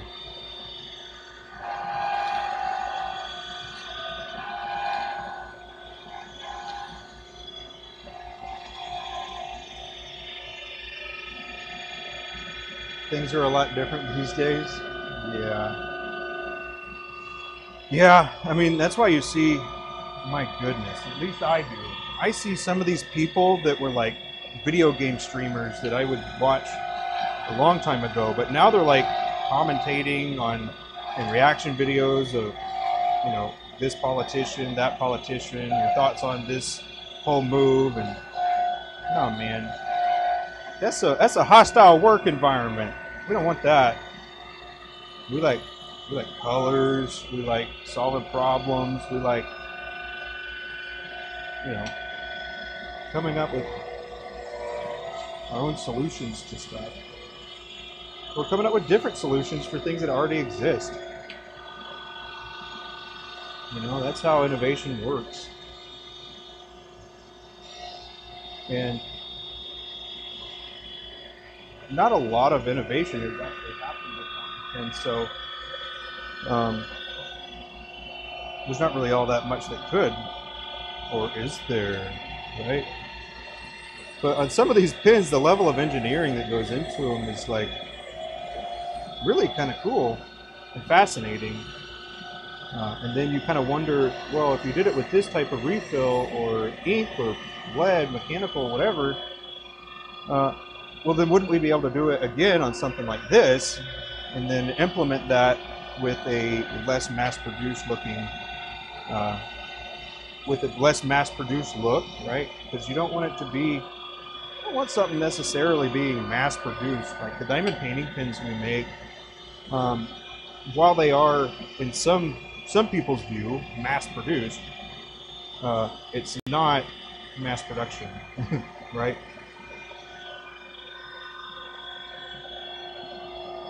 It's just not. But relative to somebody else that might be working out of their workshop in the garage, 40-something pins a week is mass production. So just thinking about it in different ways, like not every word means the same thing to every person, and that's something that I don't think anything but talking to people can actually identify.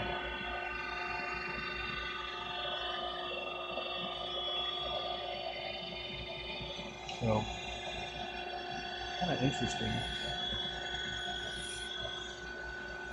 There's all sorts of rabbit holes to look into.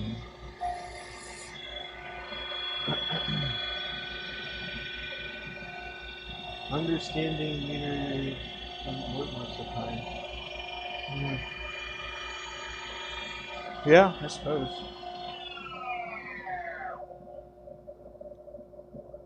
Yeah, it's just different things, different avenues, different. Because okay, think about this as well. That's the channel that you try to make, and then those are the types of the people that. It's a pretty unique position, in fact, because on social media. Let me back up. The people that talk about conflicting or different things that would provoke or potentially could provoke a conflict is what people are looking out for and capitalizing on. Like people, if there is conflict, so for example, in the wood turning community, if I wanted to create a video, here's a video idea, right? So high-speed steel versus carbide. So immediately, you probably think that,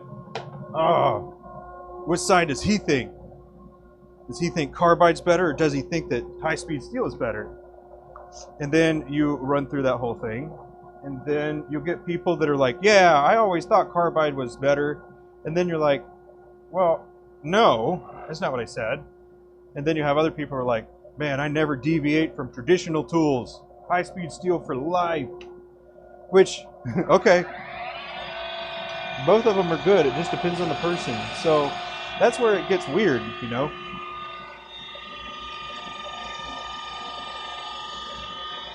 Because what's good for one is not good for everybody, always, right?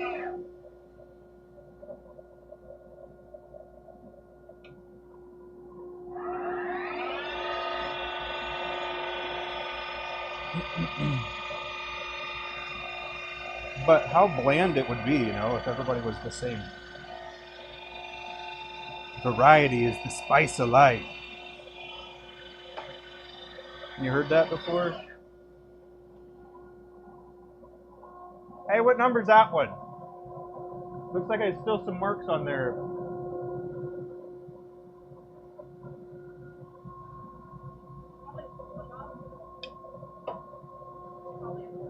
Okay. But yeah, I'm just all about I'm all about it. I'm all about it. If people want conflict, search it, you'll find it. You want happiness, you'll also search. You can find it. You want to find meaning? Pursue it.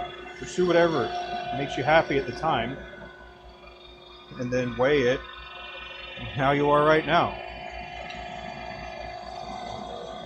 Is that something that is good, longevity, or not? Some things are just hobbies. Like, I don't imagine me wanting to do this like for the rest of my life. as far as like production mode of diamond painting pins, you know. However, I don't see myself stopping anytime soon, because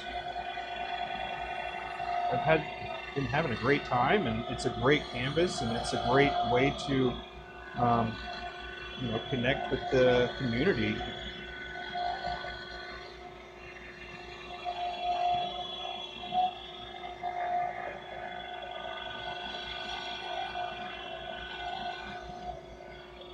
You don't like conflict?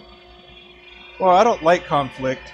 It's just sometimes you should be afraid of it, right? But you also got to use discretion, because not everything is worth that effort of putting in. Like, you know, if somebody is dead set on high-speed steel being better, trying to convince them that carbide is better than high-speed steel, do you think that's going to change? Not unless they want it to. Like, I can show them making, you know, tons of pins with the carbide, but they'll still use steel, and that's fine. Like, if it does the job, we'll go for it. Although I do think that there is a higher skill level to start off with, for sure. I don't think that starting with high-speed steel is as easy. But on the other hand, I did use steel for a long time. It's just I hadn't used it in a long time as well. So I'll sometimes whip out the skew and turn something. Like, I did that cherry captive ring, and I did that with a skew. So I'm not great at it, but, you know, I could do stuff with it.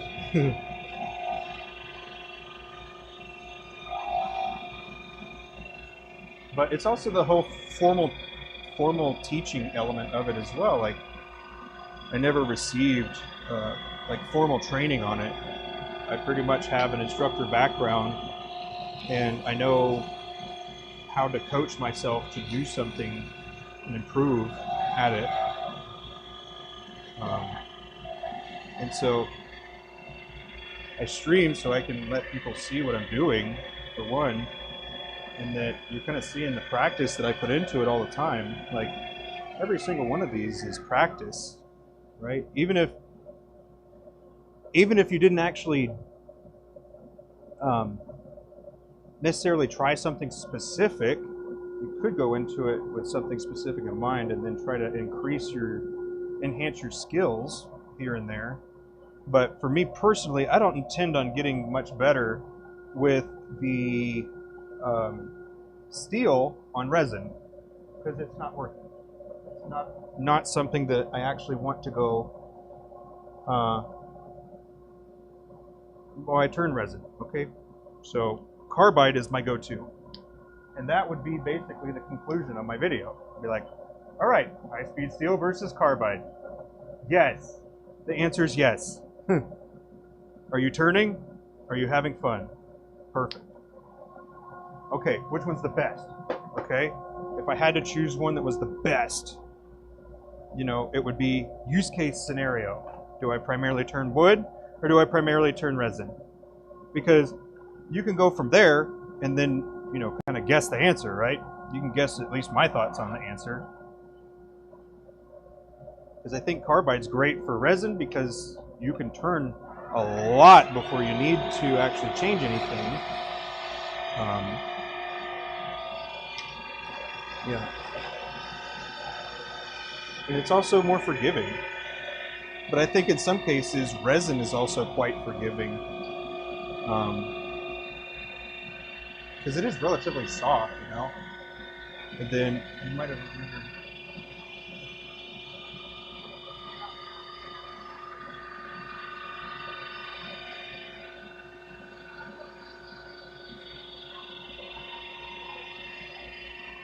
Okay, I got 3 more dots I'm gonna do.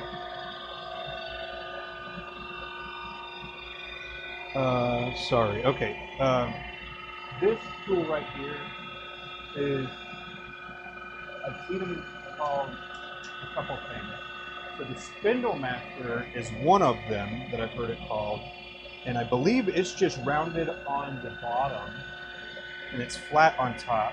So it will look very similar to, you know, other turning tools. But this one of the things that I thought interesting about this is the profile that it has, right? So if you're looking at the carbide and then you look at the high-speed steel, what profile does that have? It's like the same, isn't it? It's not super different. And so this is essentially a variation of this that you can replace the blades with. So that's really interesting, I think. And that is obviously a high-speed steel. What you doing?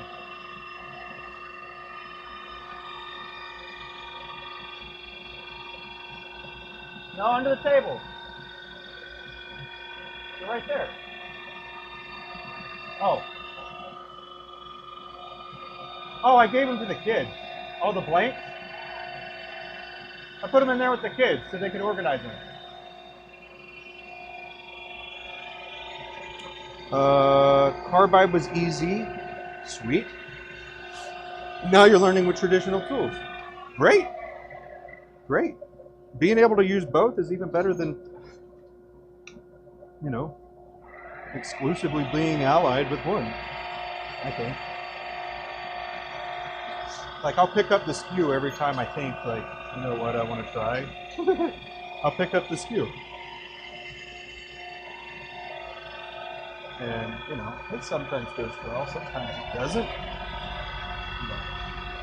It's just the way it goes. Until you get the hang of it, you know? And then here's another interesting, I guess, take on it, is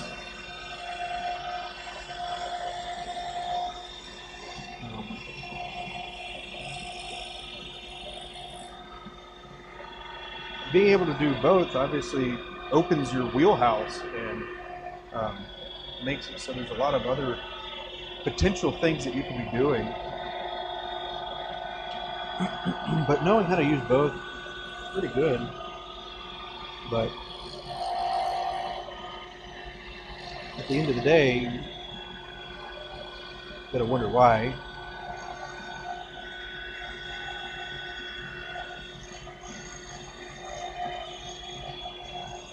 Because I'd love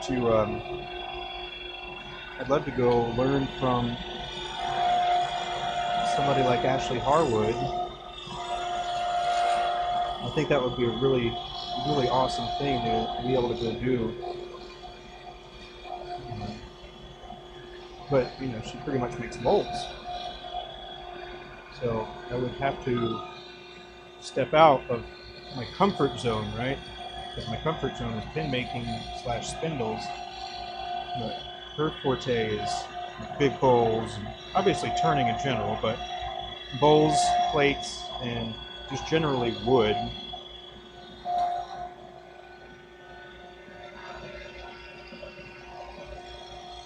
Carbide, I also think is easier, but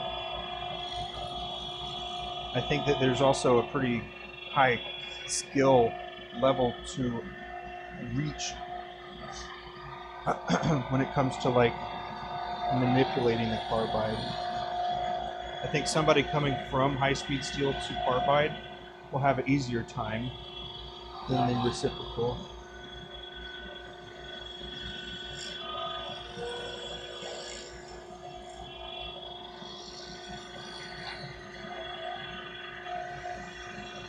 But doing these types of curves and shapes and stuff, like if I just use the carbide how I see everybody using the carbide, I'd just be like straight flat down like this, always. But how would I actually get into that?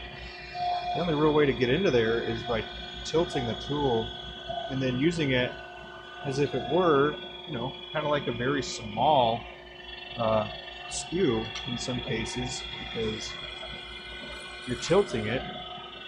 And then that ends up being the cross section of the material and the edge is the cutting part, right? So if it's angled like this, how much different is that to this, you know? Because I'm not actually making contact with the base of this as much. So it should, in theory, be able to come, but we always go down with wood. So you gotta go down with the wood.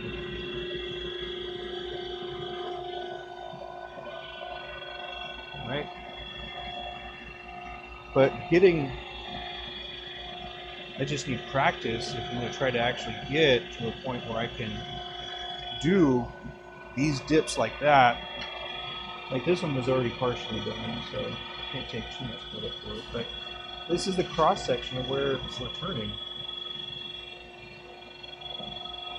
But it's kind of forgiving because it's a little soft and you can overpower some of the little catches that you might run into.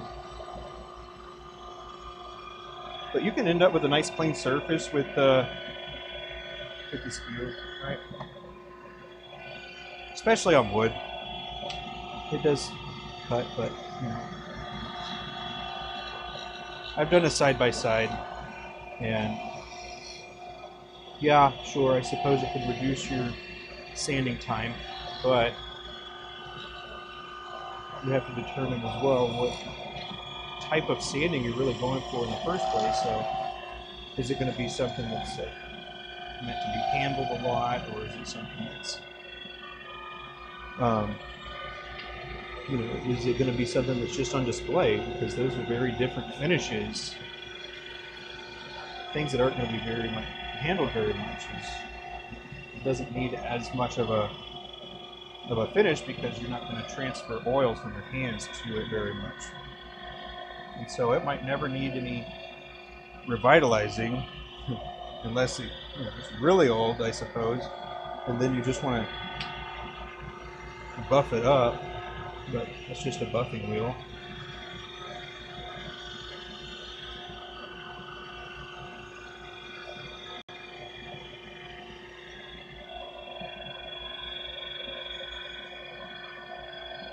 And I haven't quite figured out why I'm unable to use that skew chisel gouge thing, or the scoochy gouge. I haven't figured out necessarily where I'm messing up with it. It might be that it's too sharp. It's hard to tell because well, I haven't put too many repetitions into it, but it definitely does feel different than the carbide. I'm cutting with it.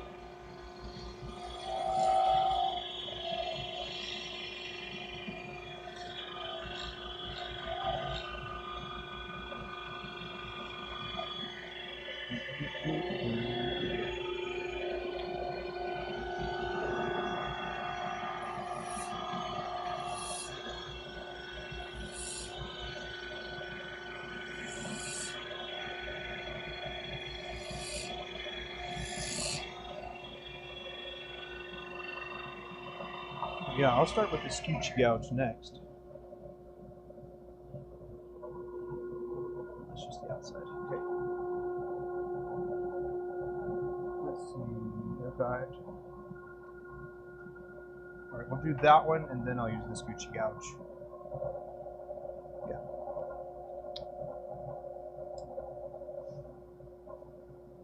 And then after that, we're going to be doing. There's a new blank that was extracted today, so that'll be cool. I'll be making a fountain pen out of that here in a couple pens. So if you are here for that, stay tuned, or come back in like 20 minutes, 15, 20 minutes.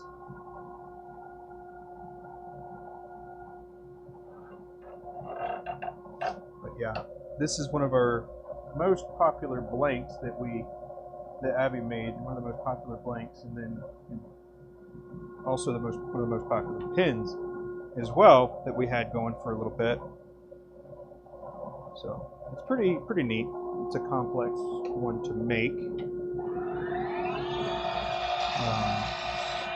So it'll be interesting to see what it looks like, because we do have some ones from the previous, I believe, as well to compare it to.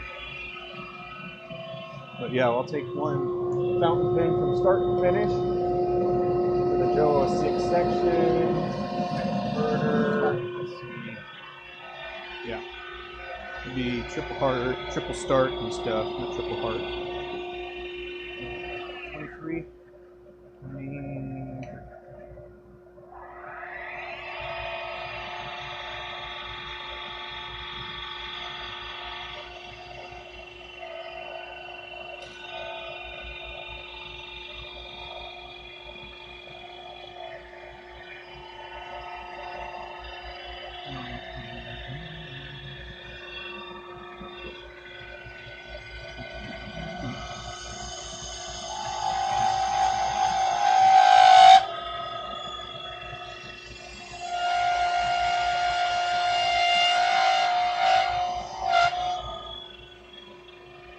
It is fun to learn things with the lathe, that is for sure. It is fun to learn new things.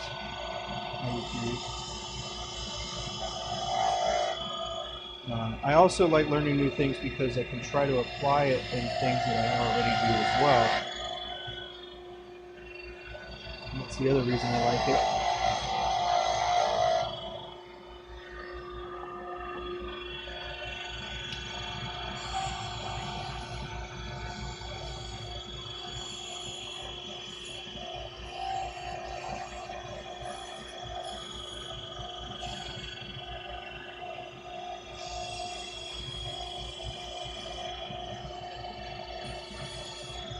Yeah, I think there's just different skill levels of whatever tools that you're doing or using.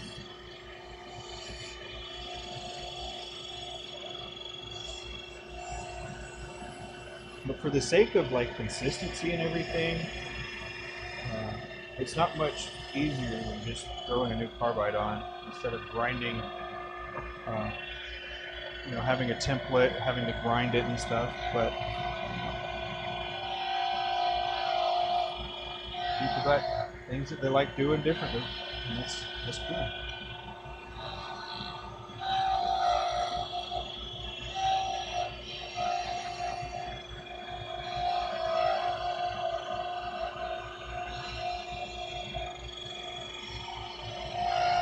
But anyway, if I were to make a video like that, it would be pretty short.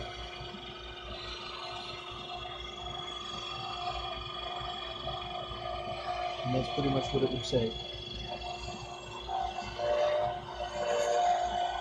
Carbide for resin.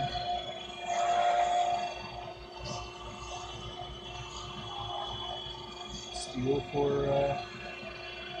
wood.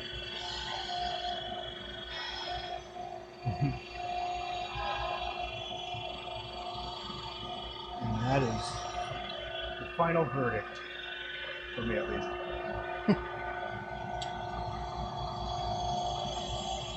You can go, obviously, the other ways as well. You can turn wood into carbide and all that stuff, obviously, but I suppose they say you'll get you'll get a better cut for it. Yeah, a better cut on the with the steel. Maybe you're right.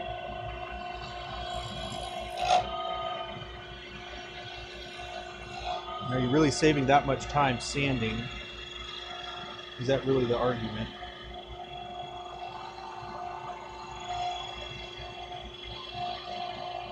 Anyway, controversy is what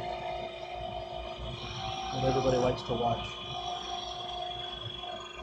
it seems.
Oh, yes.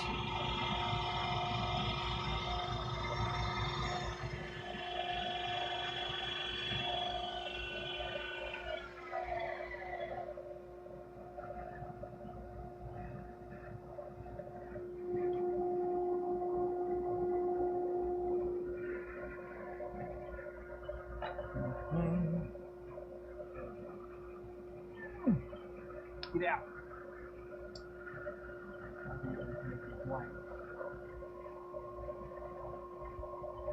She'll be done shortly, and then I'll have to hop over there and get the pot closed up. Hopefully I'll be not working on this one. Might be though.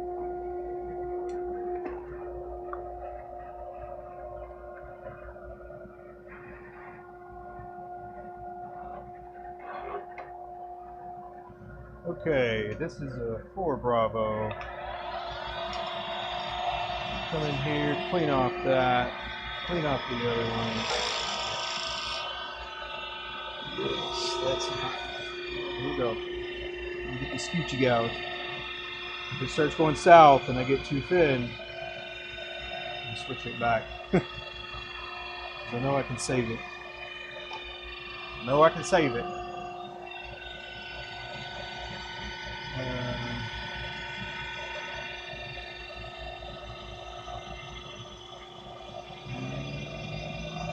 Here we go.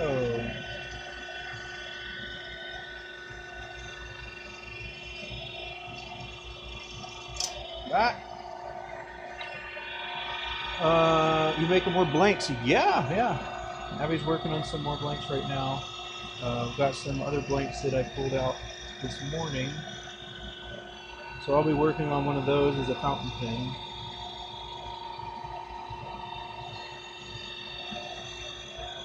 Yeah.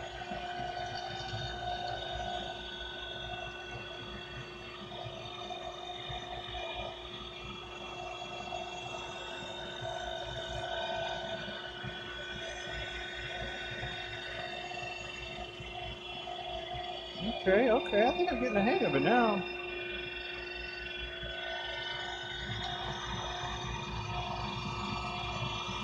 See, you can't go up on wood, you have to go down on another that sense. But you go down the slope.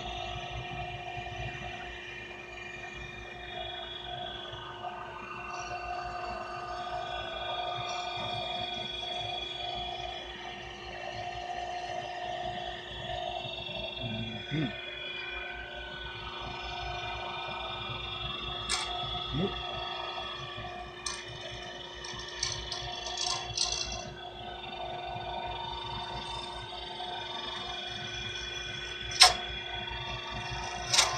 Okay, now, come on. Keep it together. Ah! I don't know if this is a left brain, right brain thing, but it looks different.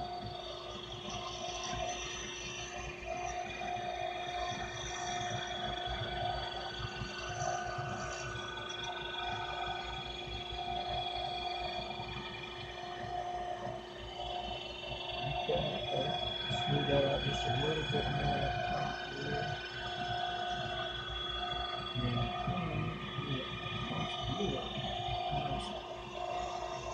This one doesn't get me.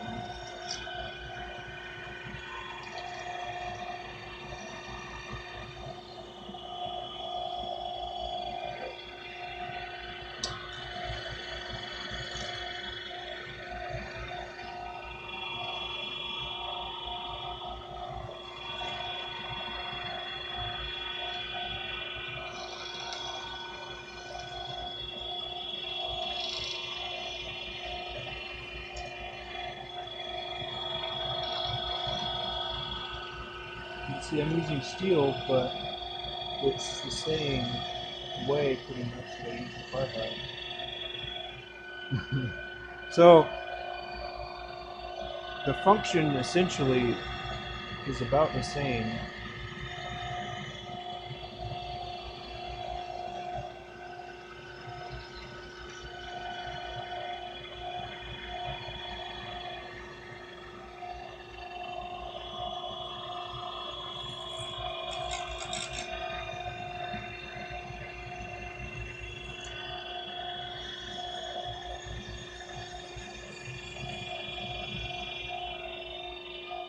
that's why it doesn't.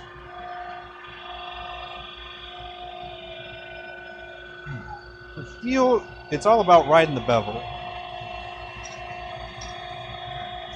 From my gatherings, at least. It's about riding the bevel. So in this case, I should be up here and then going down like this. And if this was wood, that's what I would need to be doing. Because wood is not forgiving as you're going upward. However, resin, on the other hand, is nice and simple.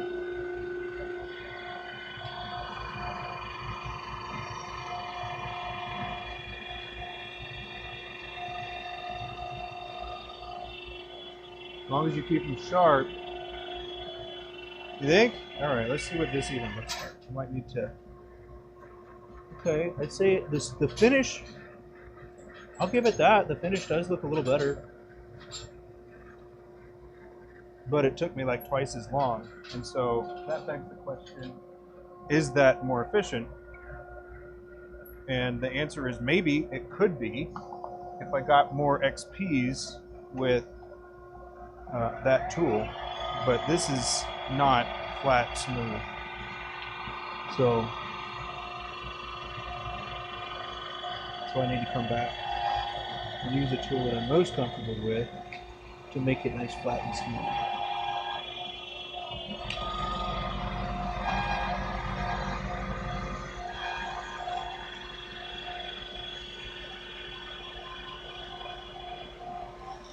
See, you're right, it did look nice. It didn't feel nice, though. Well, it didn't feel consistently nice all across the surface. And now this does. It feels smooth, like pretty uniform on everything being like flat. Obviously the chatter is an exception, but you can't feel it too much. But it did look cleaner coming off of the steel, but the texture wasn't as good. And I think that could be also why some, they just feel it like, ooh, it's smooth, perfect finish. Well, not really. Not really.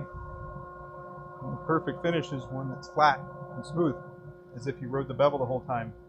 And doing these kinds of shapes with bevels, it would be a pain. You'd need a pretty small spindle gouge, I would think. I don't usually do that. So we have finished the regular sizes of those. So I'll put this over here. I got the regulars and larges to go still, or the minis and larges. So there we go. Let's hit this light back at y'all. Help. Yeah, your opinion is carbide's better for epoxy resins. Of course, I think it is too. And you'll see even some of the big names on YouTube that turn bowls, like hybrid bowls and stuff like that. They'll be turning with those. They'll be doing some scraping with the round carbides. So you know.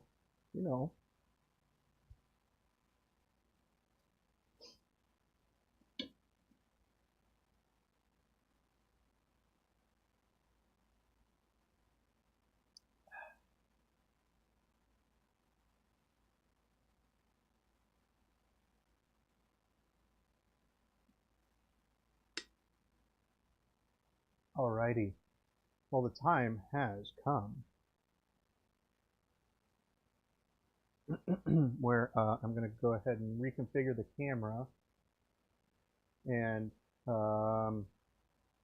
get set up for making one of these. I'll wait until Abby comes out so she can talk to you about the blanks themselves, because these are really cool. These are really they're fun. A lot of people have been, really excited about them. So I'll have her show you that. But I'm going to go ahead and get this camera set up right quick so we can be looking at the metal lathe here.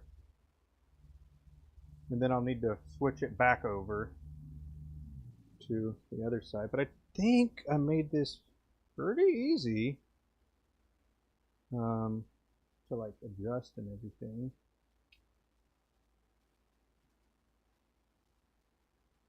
Oh shoot.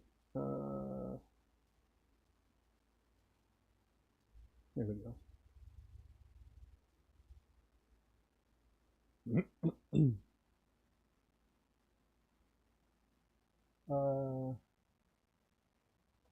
Did you do that too? Did you do red and black? No. I did make a pen out of a red and black one recently though. I think Lawrence was talking about that color scheme. And I made it. At least I think I did.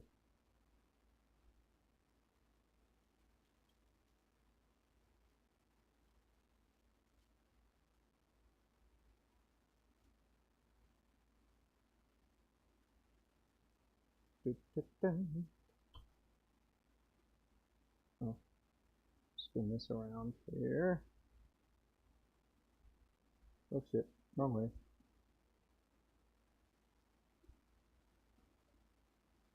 Hey.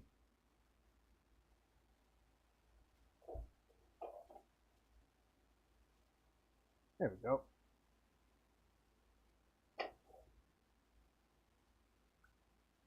Alrighty, here. You ready? Yeah. Okay. You coming over here to talk about your blank? Sure.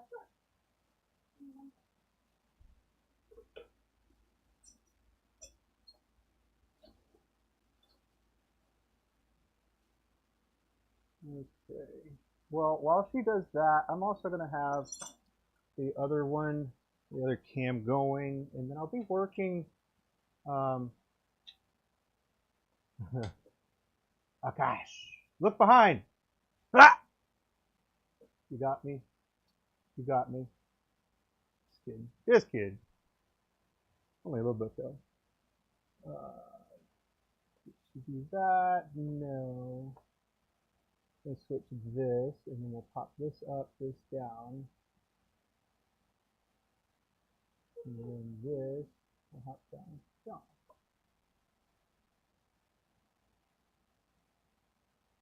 Big Mix, I have not done red and black yet. Do we still have any more of those tire pots for me? I made one the other day. They were in that. Yeah, I've got pins. I was just asking if you had any blanks for us. Go ahead. Everybody. Okay, so up next. Oh. What John's gonna do. Hold on. Oh. Hello. So, what John's gonna do next is I just poured these yesterday. These are one of our most popular blanks and pens that people buy from us. These are called Pastel Prism. They are my version of a beautiful jelly-like rainbow plus white. So it's got translucent colors and solid white. They're very pretty.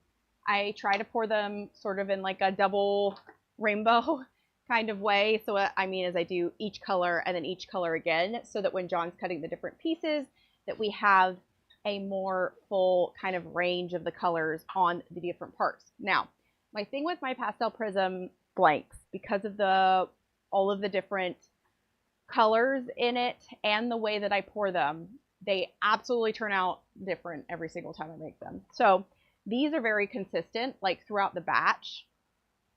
I'm excited to see what they look like compared to, you know, older versions of it that we've done.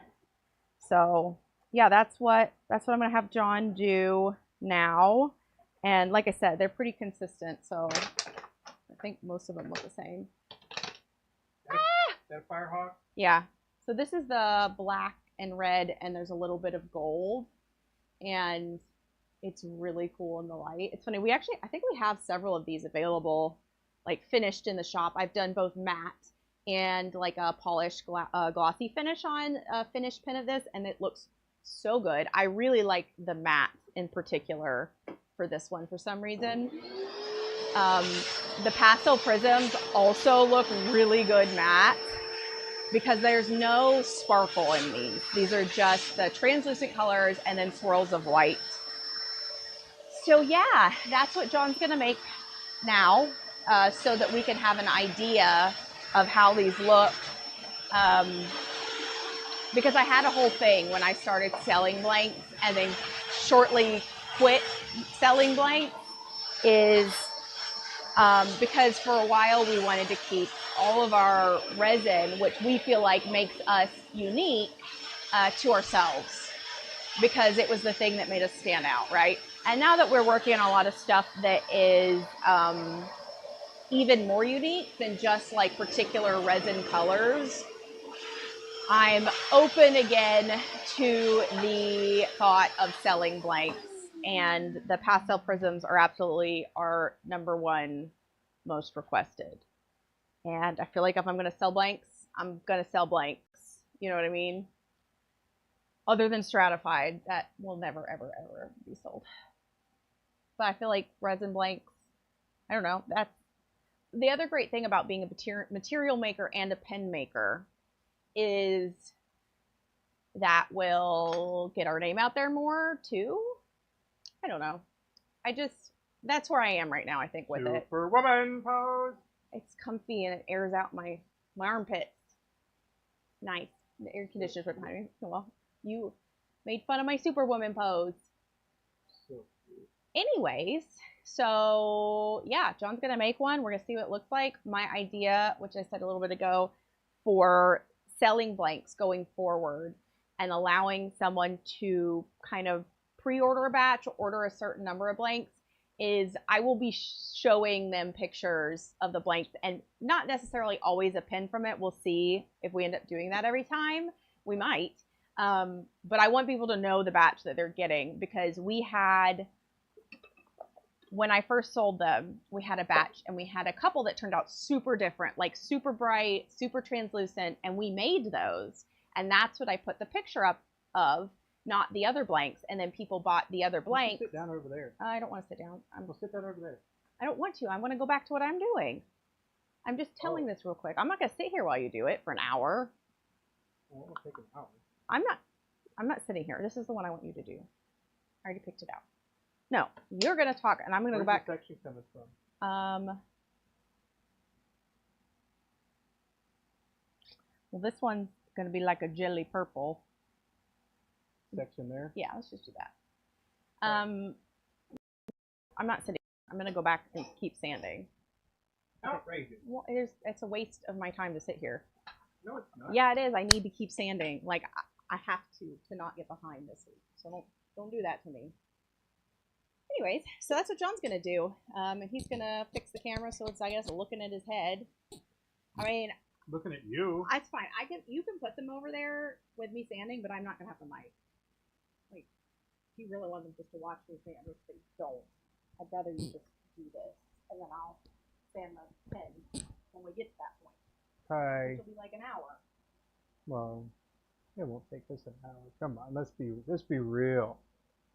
That will be an hour that I can keep sanding. So I'm not going to sit there.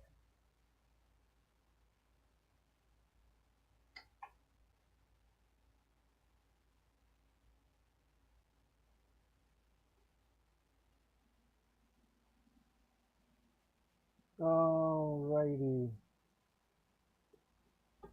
Repeat what John said. I don't know. I don't remember what I said. But I don't think it'll take us an hour to get through all of this. But we shall see. We shall see. 2:30. What? It's 2:30. Okay. Well, let's make a pin, yo.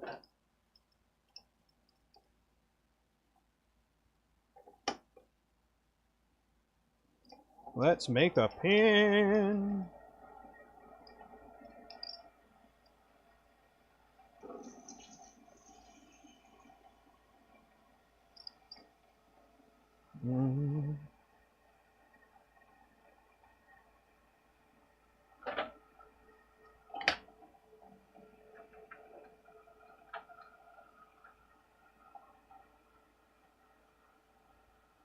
You don't want to watch Abby sand over there instead of the top of my head.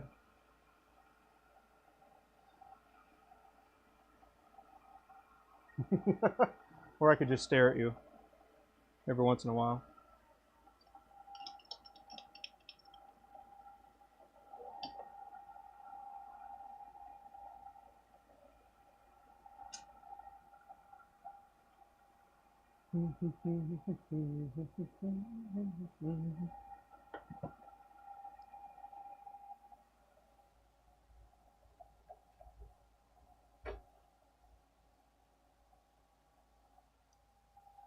All right, I am going to turn this blank around just to face it right quick, or yeah, to face it, measure it.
Section.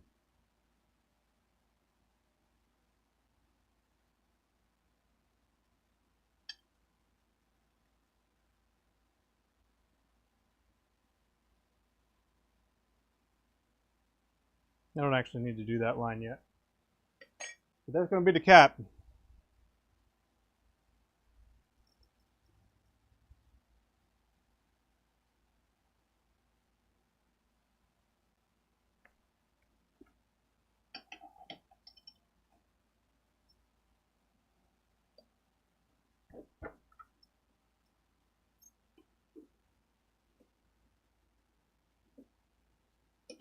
I don't know if you need to do this, hitting all of them, but do it anyways, huh? Just in case.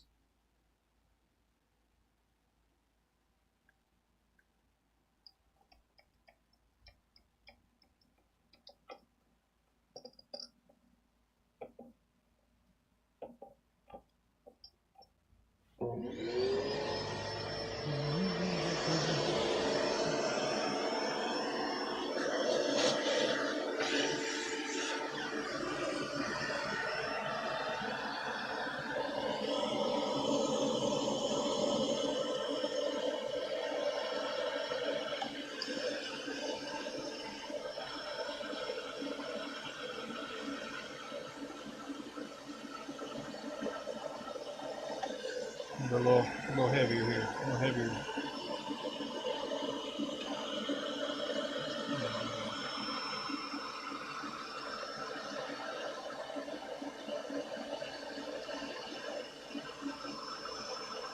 So this is where we wait until the whole thing runs all the way across that black line, so I can have a nice, true, clean surface.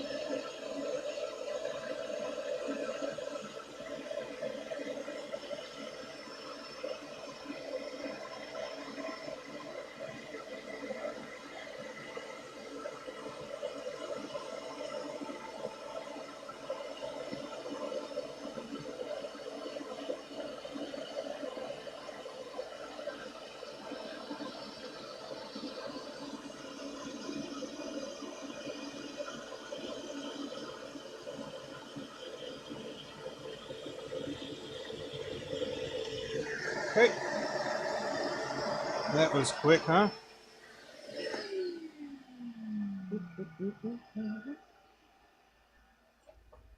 All right, come here, trash can, just in case. Oops.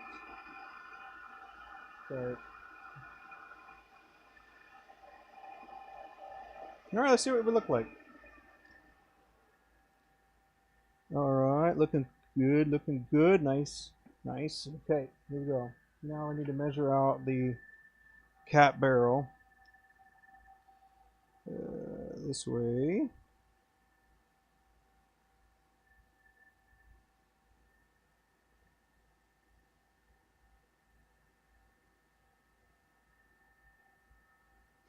Mm-hmm.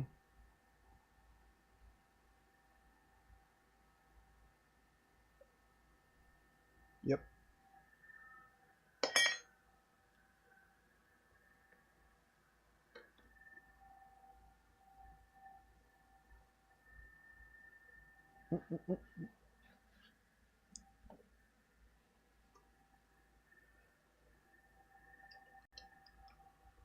Saw.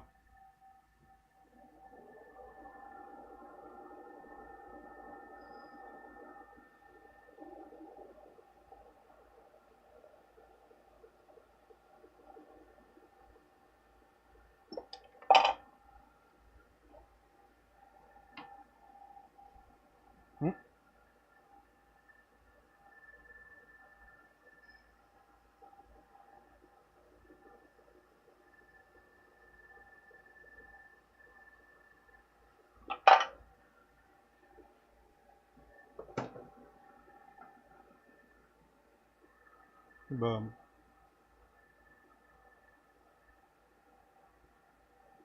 There. That's the orientation there. So we're going to go ahead and mark this little guy right here. We're going to mark this as a C, so I can see the orientation of the pin, because this is the top, this is the bottom. I'm going to be drilling into it this way.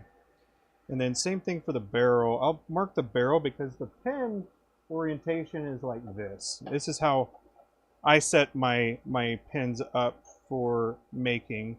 So I'll have the cap and the barrel.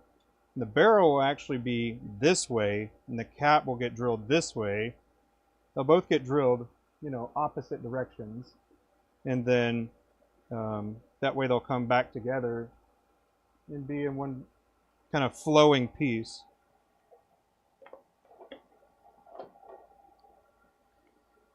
Yep.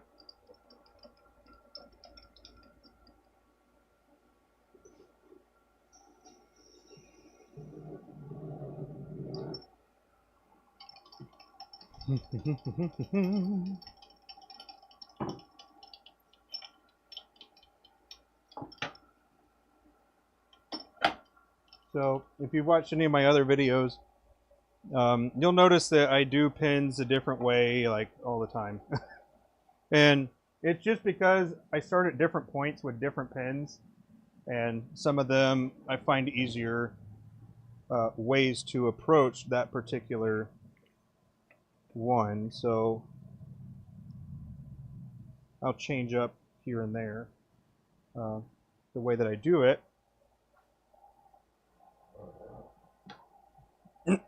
So if you see me just doing it one way, it means that you're probably not watching too many of my streams. But that's all right. So this is just a starter.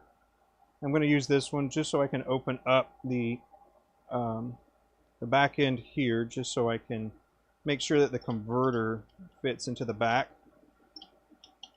And this is the tenon side that we've got here. I hit it with this one first because it is a larger diameter than this one. This is a 7 mil. That is what you'll be using for JOWO number 6 nibs. And that's just because the tap for the JOWO 6 is the this is this correct drill size for that tap. Then we'll go all the way through.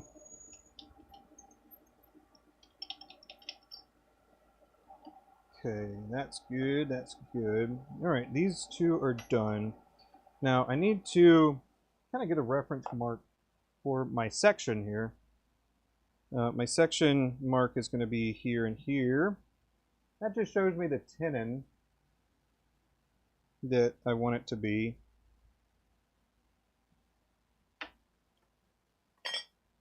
So that's the tenon.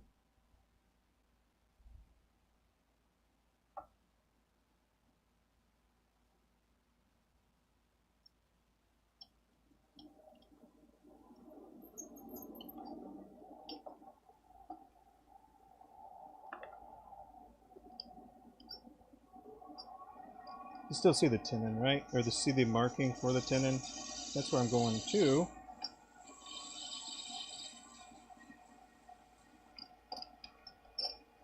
And then sometimes I think it would be easier with a square carbide right here. But this will serve its purpose. So just trimming it away, making everything the same size here. Almost there. Man, I need to work on my carriage a little bit. It's like keeps getting a little jumpy there at the end. So like it tells me it's doing a little catching.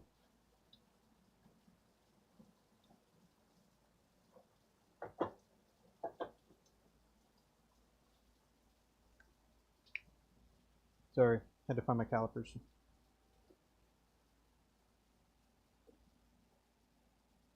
Okay, we're right where we want to be. This has got to back out.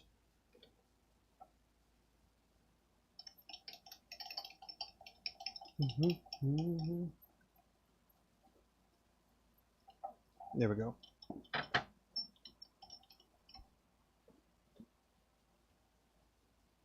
Oh, rain. Sounds like it's raining hard out there. Uh-oh.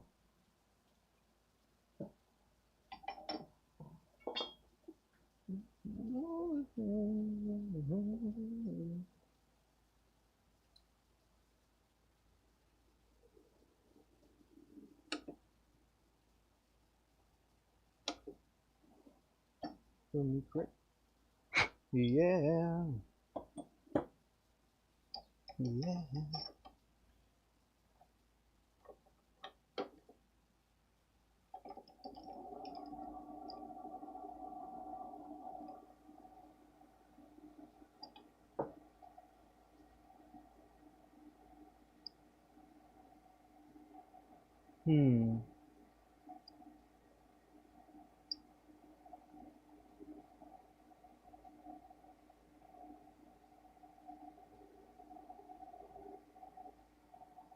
There we go. Where did I order the carriage from? From Little Machine Shop. It comes standard on a metal lathe. The carriage, that is.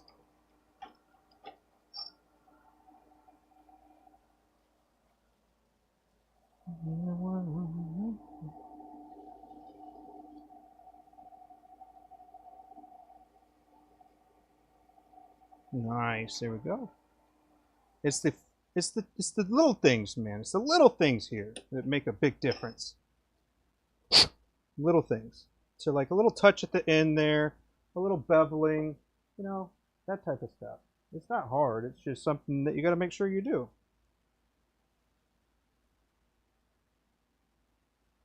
Okay, I'm going to go ahead and trim this back first.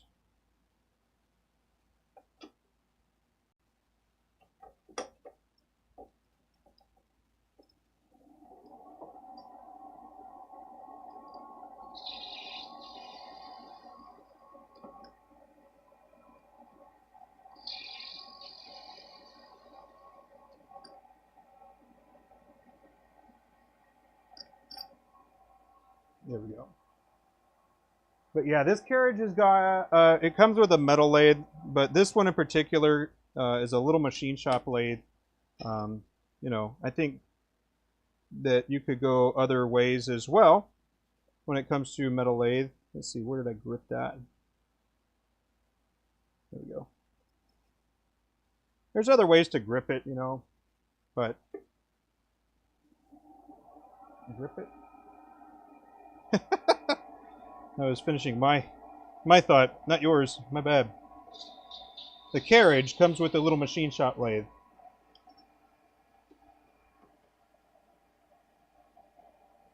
And, yeah.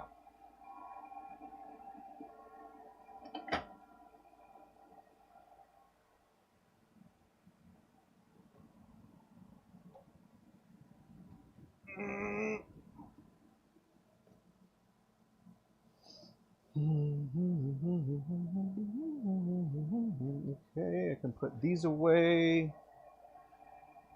All right, so this is for the barrel. This is to create the recess for the what's the word I'm looking for? Converter. It is creating the recess for the converter inside the barrel.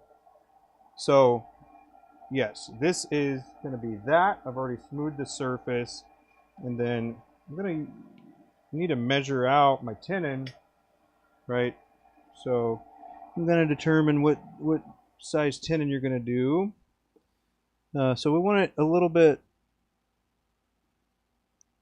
shorter than this one. So we're going to go to the base of that.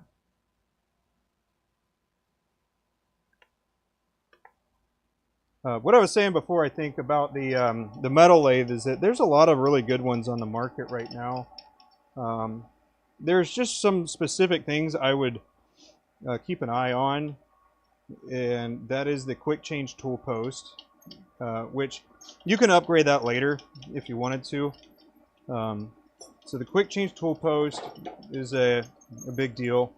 The digital readout, you know, I haven't really had to use it. I'll be honest, because I started making all of my stuff on a wood lathe, and you don't have a digital readout for that. So basically, you're having to use the calipers over and over again. So that's why I got tired of doing that, and so I made templates that were going to be the easiest for repeatability. And I've just enhanced, I guess, some of the steps by using a metal lathe. But yeah, you want one that's got like a nice through hole on the spindle side. Like this one can fit a whole bespoke rod all the way through, but it will not use one of the ones that I think it's 7/8, 7-inch. It won't facilitate that, but it can have the regular bespoke blanks put into it. And so, yeah.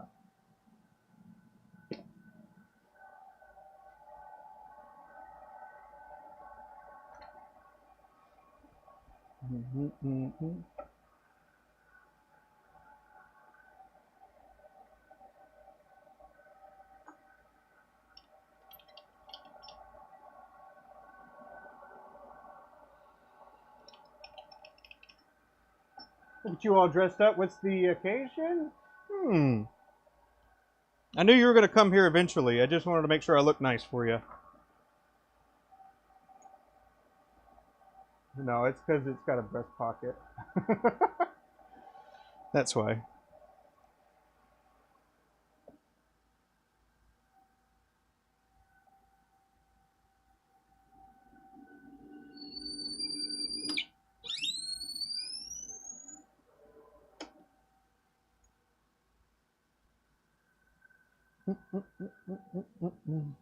Okay, that was the M10 by 1.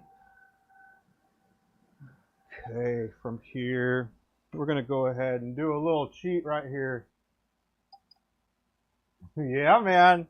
I'm here for you. I want you to be feeling good.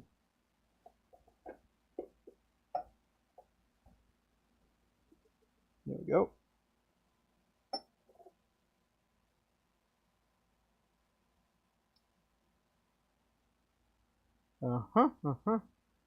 Now, for the section here, this is what we got. I need to trim off a little bit. Not much at all.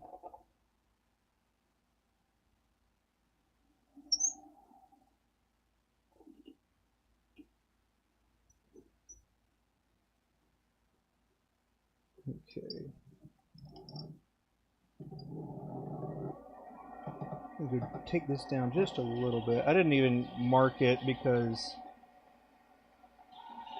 it was so little that needed to be removed.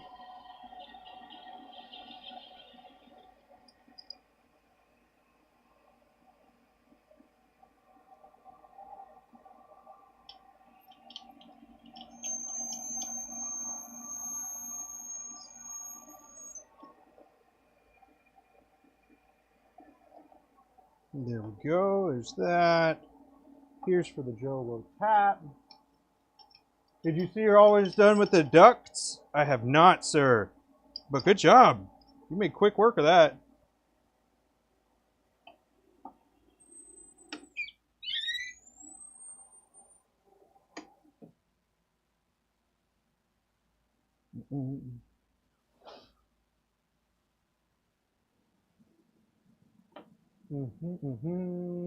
Now.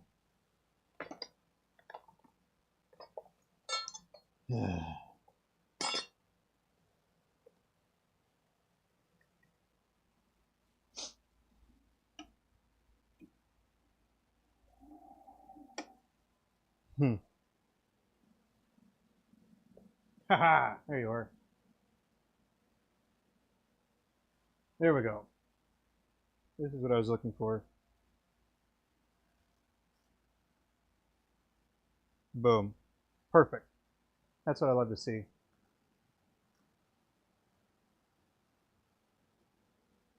Love that workshop update. Nice.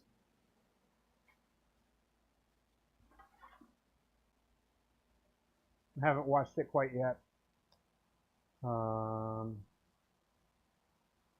For all that cutting, you might need to sharpen your blade on the miter station. Nice.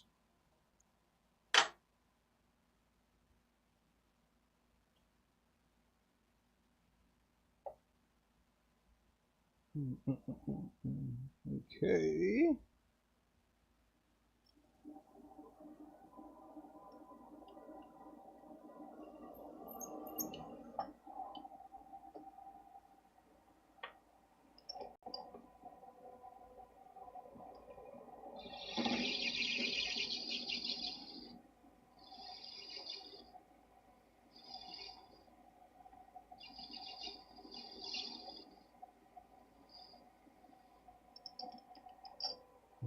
Hmm?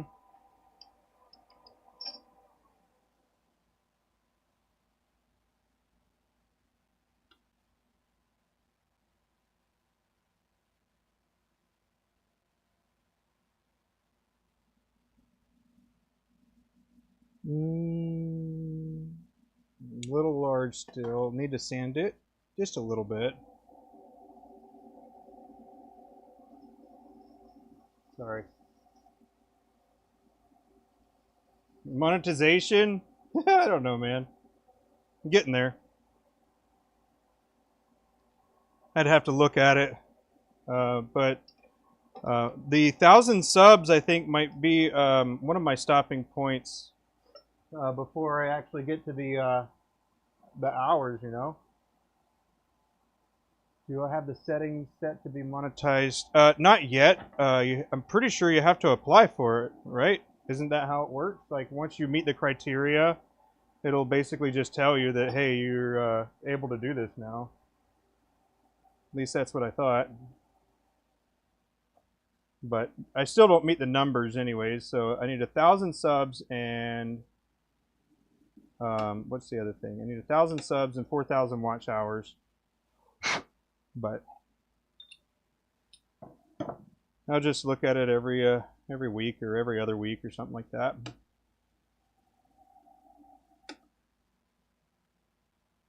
But yeah. Oh man, I do like having the viewership. It does please me. It pleases me.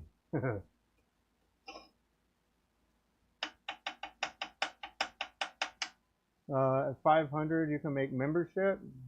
Hey, do y'all want to be a membership? You want a membership? This bad boy here.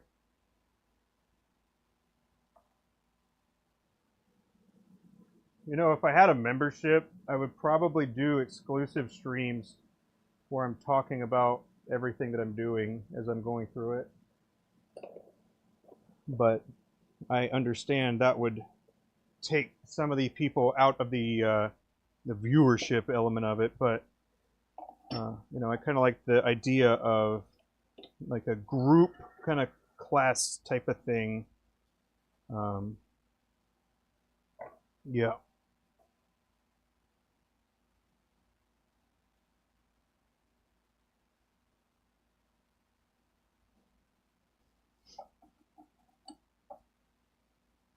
But yeah, I tried it out a little bit, but I don't know how to do a membership, man. I hadn't played with that.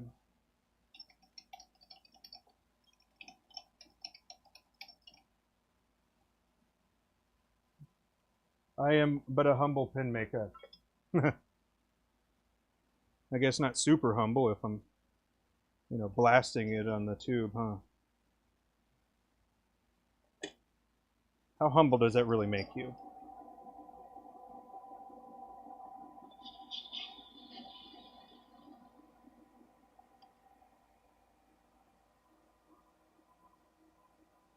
For you, it's being able to support other peeps. I hear you.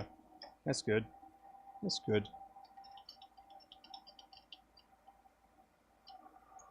I was asking Abby earlier, like, man, why does Ben want my viewership to go up? And you know, I guess it kind of boils down to you're just a genuinely good person. It's the only thing that I can come up with, really, is that you're just a good person that wants success for the people around you. So I think you're a good, positive vibe to have around here.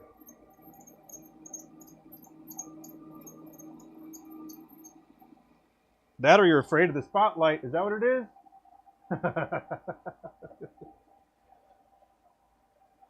You're like, oh man, maybe he'll teach me how to do it. I don't know. If you've been here for a while, you probably know how to do it pretty well by now. You're just a pin maker, not even a real wood turner. You are so right. I am not a wood turner, am I?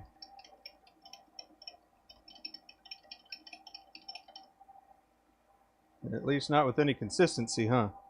Not yet, although I do have a couple things that I was working on. But, you know, timing is one of those critical things as well, and we're close to fountain pen season for us. So, you know.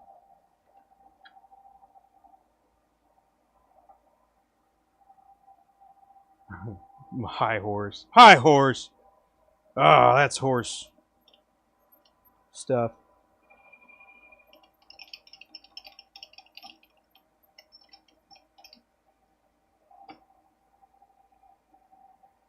But, you know, just enjoying it.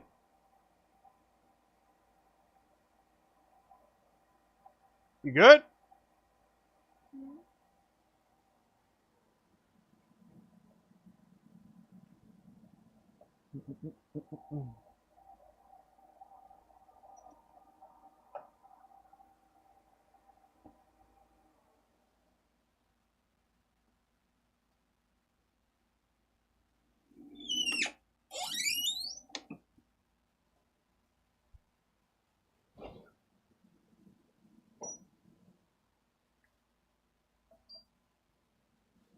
Make sure you put your stuff away.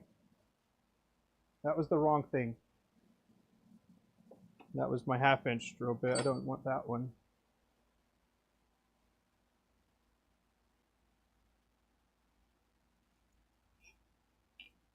This would be a good time to... is that it?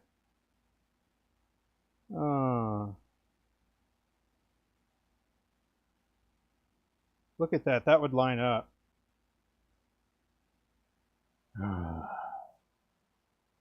Seeing other people. Nice. Seeing other people brings you joy. Right on. All right, well, this would make it so it matches up. I don't know if I want to do that. Because then I'd have to, like, adjust this size and then retaper, redo that, and all that stuff. We're not going to do that.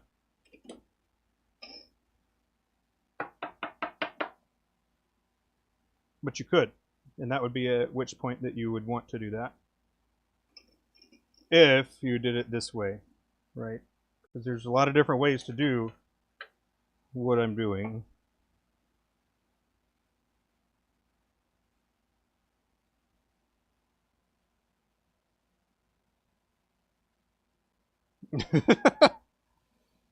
Yeah, you know, that's a good point. It is more fun when you're making fun of somebody that's successful, huh? It makes you not feel as bad.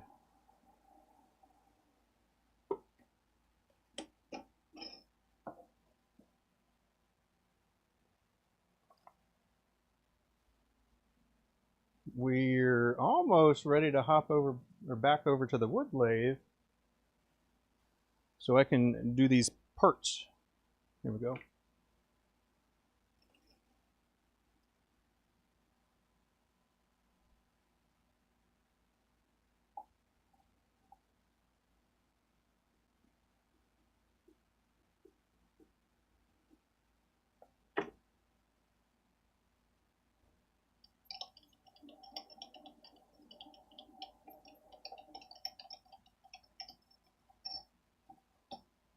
That's funny.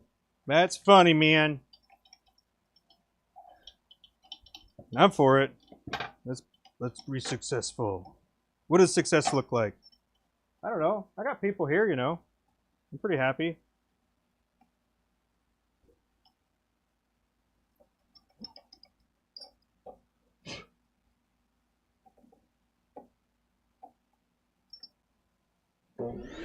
All right, I don't like actually trimming this all the way down to its final dimension here because I like to do some free-handed stuff. But I do trim it down so I don't have to weigh as much.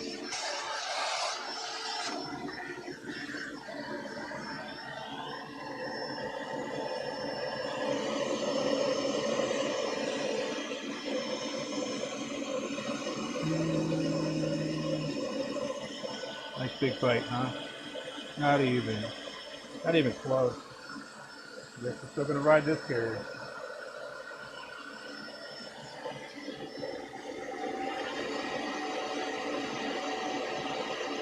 All right, is it gonna break? Is this thick enough to where it's gonna break at the end? Should I chance it? Of course I should. That's what we're here. Oh, did it chip? Nope, clean. All right, so if you were interested in the digital readout, this is the point at which I would do that. I would turn it on, and then I would measure it, and then I would get the difference of the diameter of this, and then I would divide that by 2, and then use my digital readout at this point. And that's how I would do it.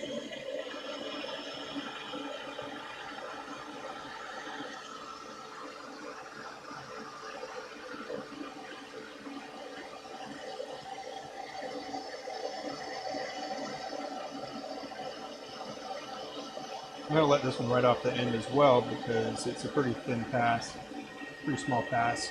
I don't think it's going to chip. But you know, you're always gambling with that. Always gambling, because it could happen. Ooh, dude, that's pretty. All right, I am actually going to leave this set the same because that's about how much I want to take off of the gap.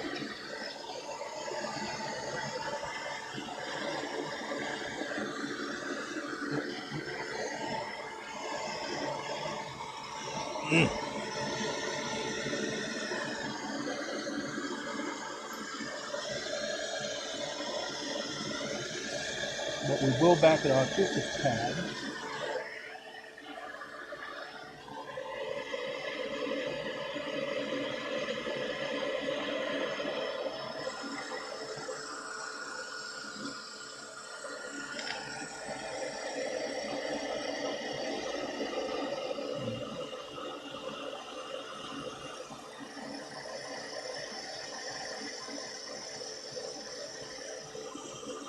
much as I want to. I don't think I should.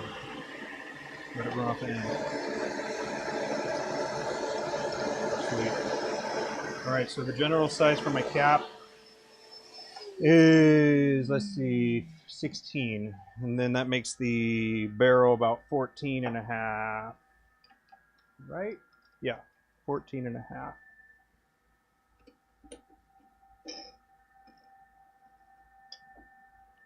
And then, because this is a triple start, here's a little tip. Here's a little tip. I don't usually show it, but here you go. A little tip right here. Mark the mandrel and mark the barrel that you're doing. And then, oh, sorry. The mandrel and the barrel. That way you know where it's going to line back up on its triple start. Right? It's triple lead. So if we take it and we back it up until it clicks, and then we go back in, you'll see that the line is all the way over here. So the next time, so the line is here on the cap, and then it's over here on the mandrel, right? So the other position for this to be is over here. So next time it's going to be to the left in this orientation, right? So here's the line, and we're going to go out one click, and then we're going to go back in, and then it's going to be to the left, right there, right? And then the next time it'll be back in line with where we want it to be. Boom. And he knows what he's doing because he's done it before. You got a mail today from someone that promises me they can grow my channel? Whoa! His own channel only has 20K? Hey man, maybe it's a dedicated 20K. I'd rather have 20 dedicated people, man, than a million that aren't interested at all. If I'm being honest. I mean, I like the views, obviously. The subs would be very cool too, but, you know, it's one of those things where,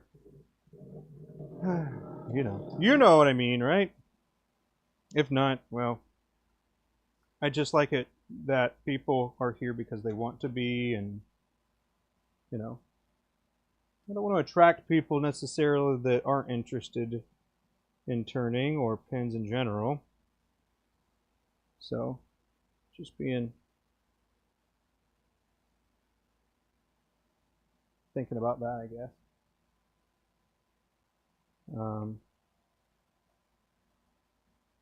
And then let's see, what else? We got other blanks that we just finished up, and this is one of them.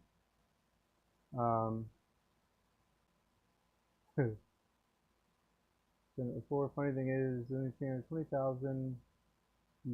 Definitely going to join them and pay. Good deal. Good deal. Well, who knows? Maybe it would work out. That's one of the things that I think about too, man. It's like either you're going to pay for that lesson or it's going to turn out great. So if you position yourself like that, you're not losing, right? So that's actually a good example of what I was talking about with positioning yourself to where you can't lose. Because maybe it would, you know, in essence be a waste of money, right? But then you would know that that is a consideration. Or it does work and it gains you a huge amount of traction, and now you're the most popular spindle turner in the world. I don't know, man. It's weird.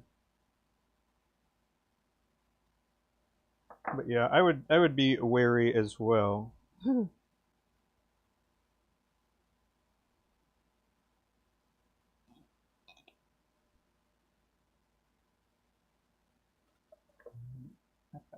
All right, and then from here, going to measure the final size that the pin's going to end up being, which is about there, and then here.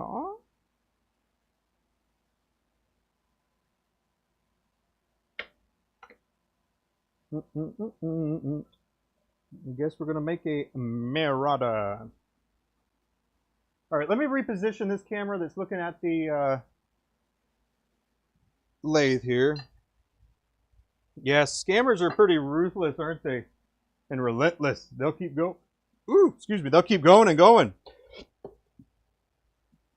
Imagine, I always wonder, like, what if instead of, you know, trying to scam vulnerable people, why don't you actually do something that's helping these people and then try to make it a winning scenario for both? So how would you go about doing something like that? But that's one of those challenging questions that I guess some of the people, you know, think about it, and then it just is what it is, I guess. You can't really get rid of them. Even if there aren't many people that are doing it, they're still gonna happen because it's already like their behaviors analyzed, detailed, and proven to work in some cases. So that's also one of the unfortunate things, is that it sometimes does work. So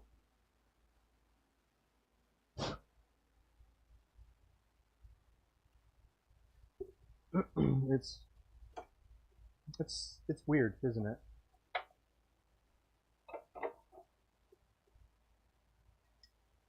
A little weird.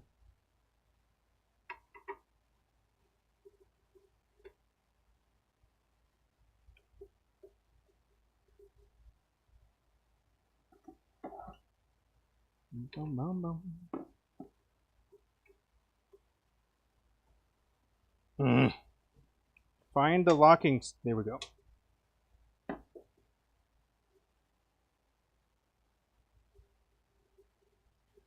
On Reddit, there's a lot of other peeps that he tried to scam as well. Ugh! Name drop him. Name drop him. Not cool. You don't want that. Not cool.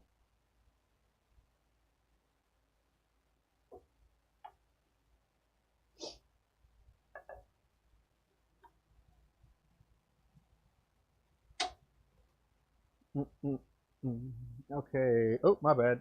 Y'all are still looking at my metal lathe here. Hey, why don't y'all journey over here? Oh.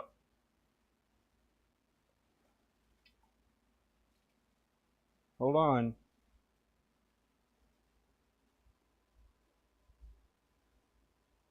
We'll go high. And this can drop down a bit.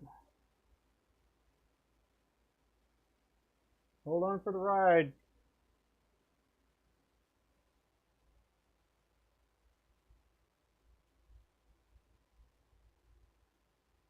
Alrighty, there we go.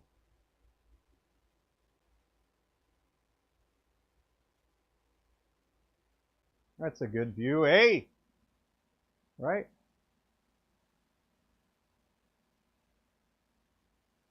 Ooh.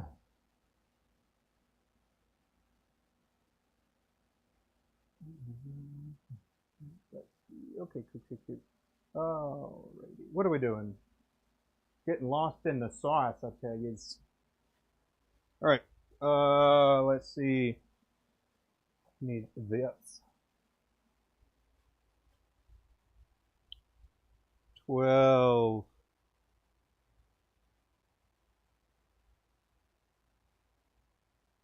Oh.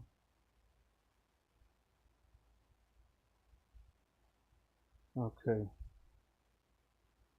Oh, lordy. Oh, lordy. Good enough.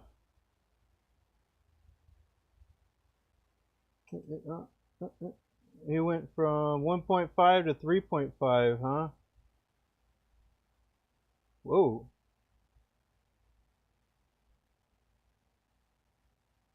I don't know what you mean by that.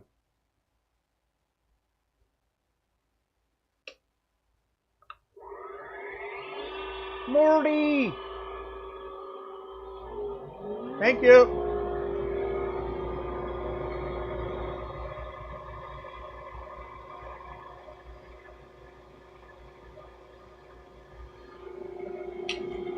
Alright, going for a 12 millimeter diameter here, and about a 10 and... yeah, about a 10 at the smallest point of the pinch. Is the general target here.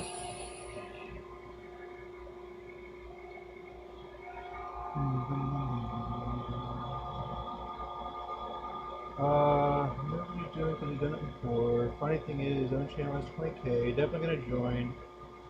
Obvious it's a scam. Scammers will never stop. You can do that. Reach out to small channels like me. Well, I mean, I guess the same could be said about you and being interested in helping me grow. So it's like, I don't know. But I mean, I do know you better, obviously, than someone that I've never met or talked to. So at least I got a little bit more insight of you, you know.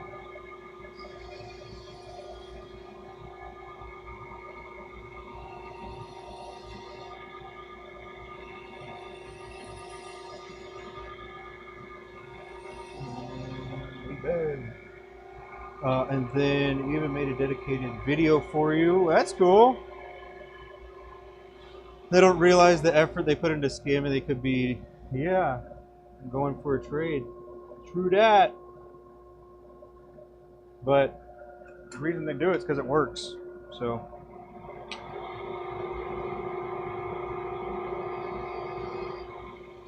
Doesn't make it right. It just means that they have done it to a point that they can reliably, I guess, do it and have the yields that they're going for, which is, you know, a true testament of their character, I would say. But what comments am I missing?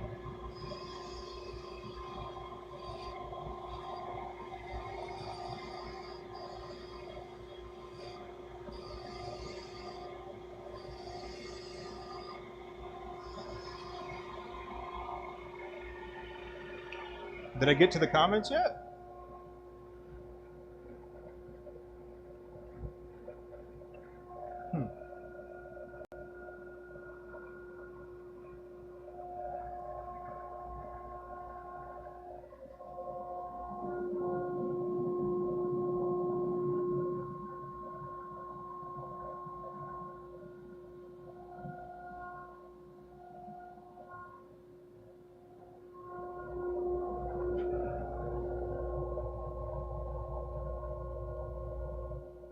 I do have a profanity filter on, yeah, I guess.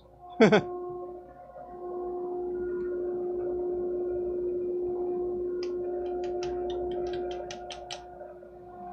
do indeed. Gotta keep it for audiences. But there's the section. The section looks pretty dang cool, if I do think so. Fail. Next, we're going to do the barrel.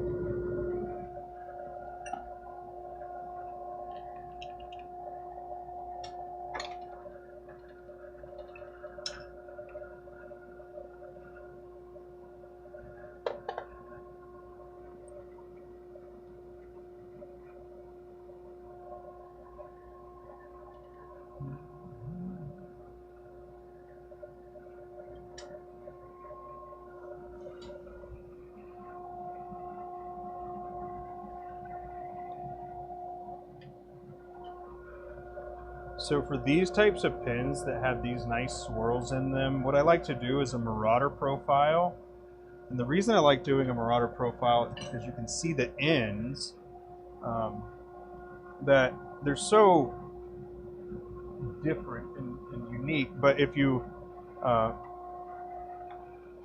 and so this is a way to see that cross section. If you do it where it's like a little bit more pointed, like a cigar style, then what you'll see is kind of an elongation of that particular feature of the pen. So kind of interesting that you can like choose how you want to display, you know, in a way you're kind of choosing how you display the blank as well, not just on the piece that you're working on, but in like your decisions of choosing specific ways of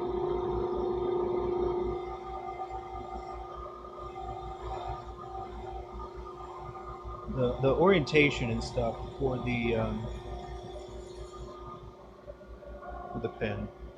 You can show different effects.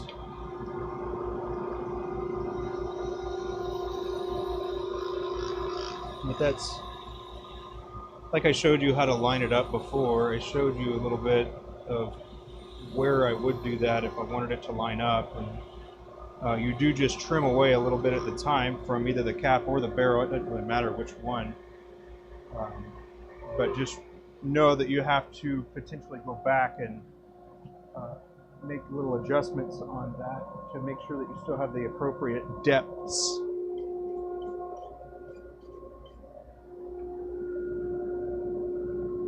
Okay, I don't need that anymore, that measurement here. I'm going to see where we're at. Cool and cool. We are almost there. We're just going to do a little bit more. A little bit more here, about a ½ mil or so. And then from there is where it's going to taper. So now we're just going to use a little bit of filing action in order to smooth out that last little bit right here. Speed up just a little bit.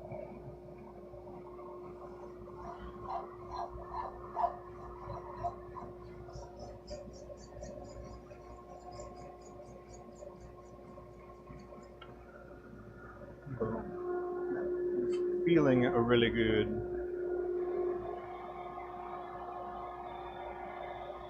Okay, that it. This. We're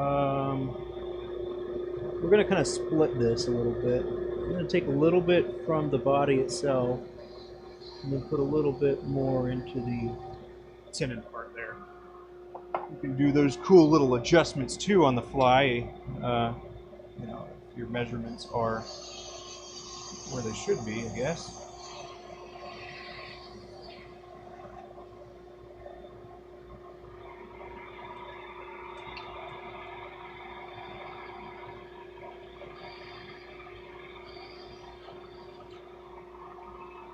Boom.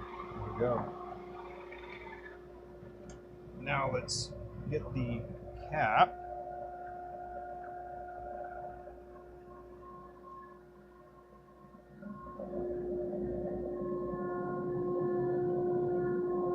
Okay, I know it's been a little while, but here. We want this to line up right there with it on, so gotta figure out where that is, okay? Perfect. That never happens. That never happens where you get it right the first time. Well, until now, right? Maybe I should send that into Dude Perfect. I guess only pen makers would understand it, though. Or people that are familiar with triple leads.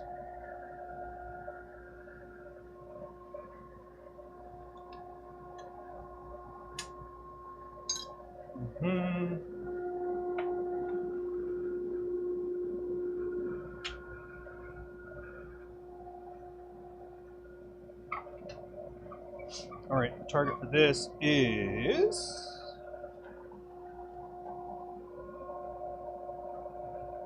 Well, what are we at, actually?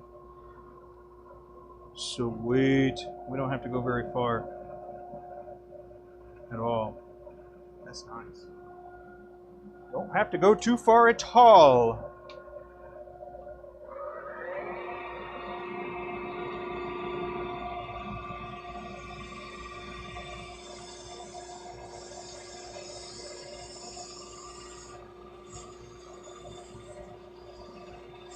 All right, Ben, just let me know. Just tell me.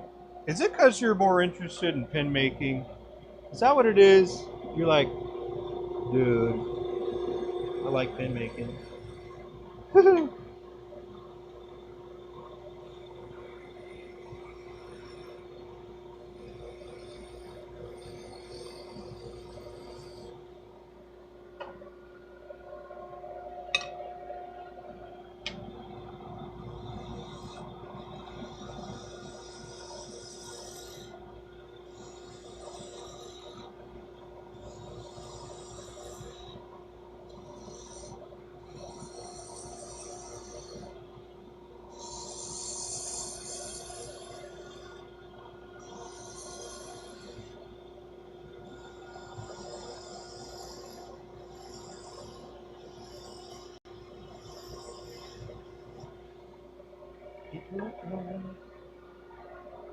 Yeah, these are really nice to turn. Whoa! Explosion of color. Love it.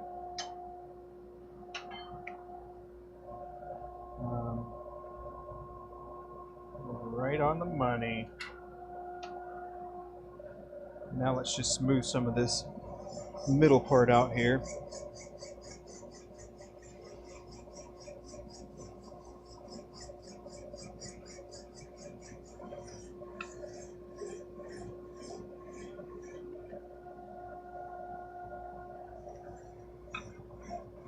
Nice and gentle with the other side. Try and smooth it out a little bit more here.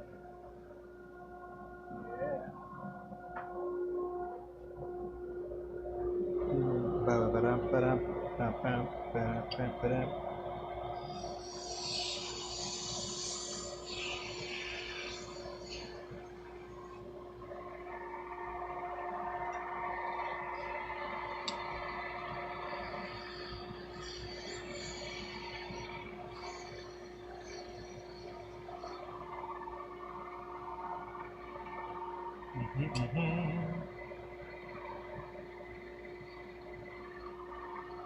Go.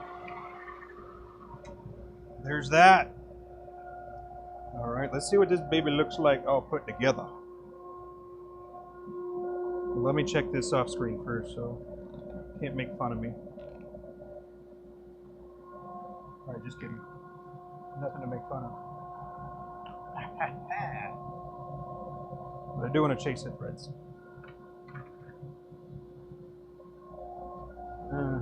Chasing the threads, baby.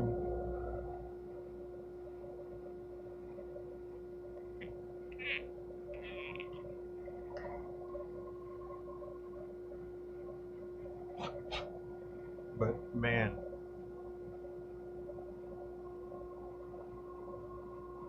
like this color or these colors look really cool.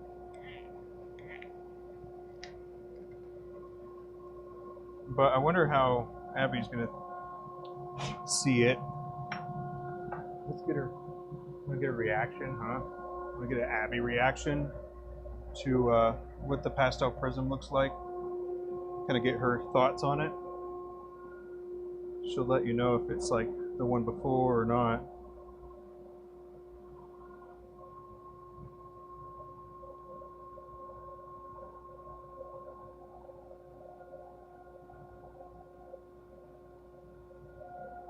Okay, here we go. This is it right here, and all of its glory. Obviously, it's going to get sanded. But you see the ends? The ends are so cool. Like, well, not that one as much, but this end is pretty darn cool. And then the section, you can kind of see the section inside, but it'll get cleaned up even better. But yeah, there you go. That's nice. I'm a little over.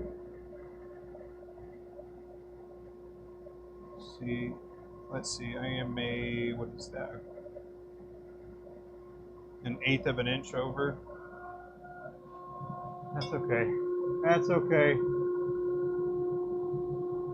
All right, Abby. Turn off Morty, come over here. I got some candy in my pocket.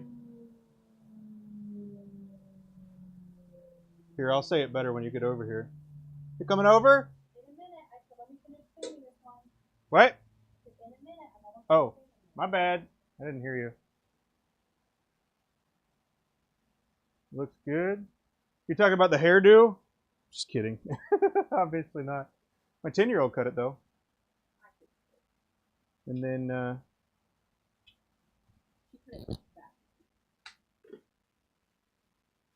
Okay, what's up? here you go. Let me switch it over.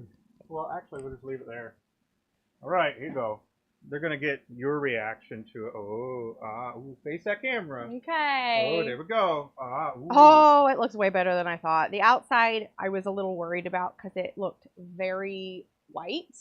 And this is a don't judge a blank by its outside kind of thing. Just like don't judge a book by its cover. Yeah, it looks awesome. The colors actually swirled like very evenly with the white. Like I didn't end up with any big like sides of white that's happened in some of them.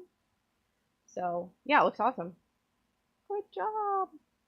And I will sand it in a minute. I'm finishing up the diamond painting pen that I'm on like right now, but yeah, it's a good batch of blanks. I'm happy about that because you never know. I wish I had some examples of some of the ones that turned out just so white, but I don't. What are you doing? Took an hour. Yeah, I told you. Right. I told you it would take an hour, but I sanded a bunch of pens in that hour instead of sitting here. Woo! Okay, so here, have your nib back. I'm gonna finish sanding the one I'm on, and then I'm gonna.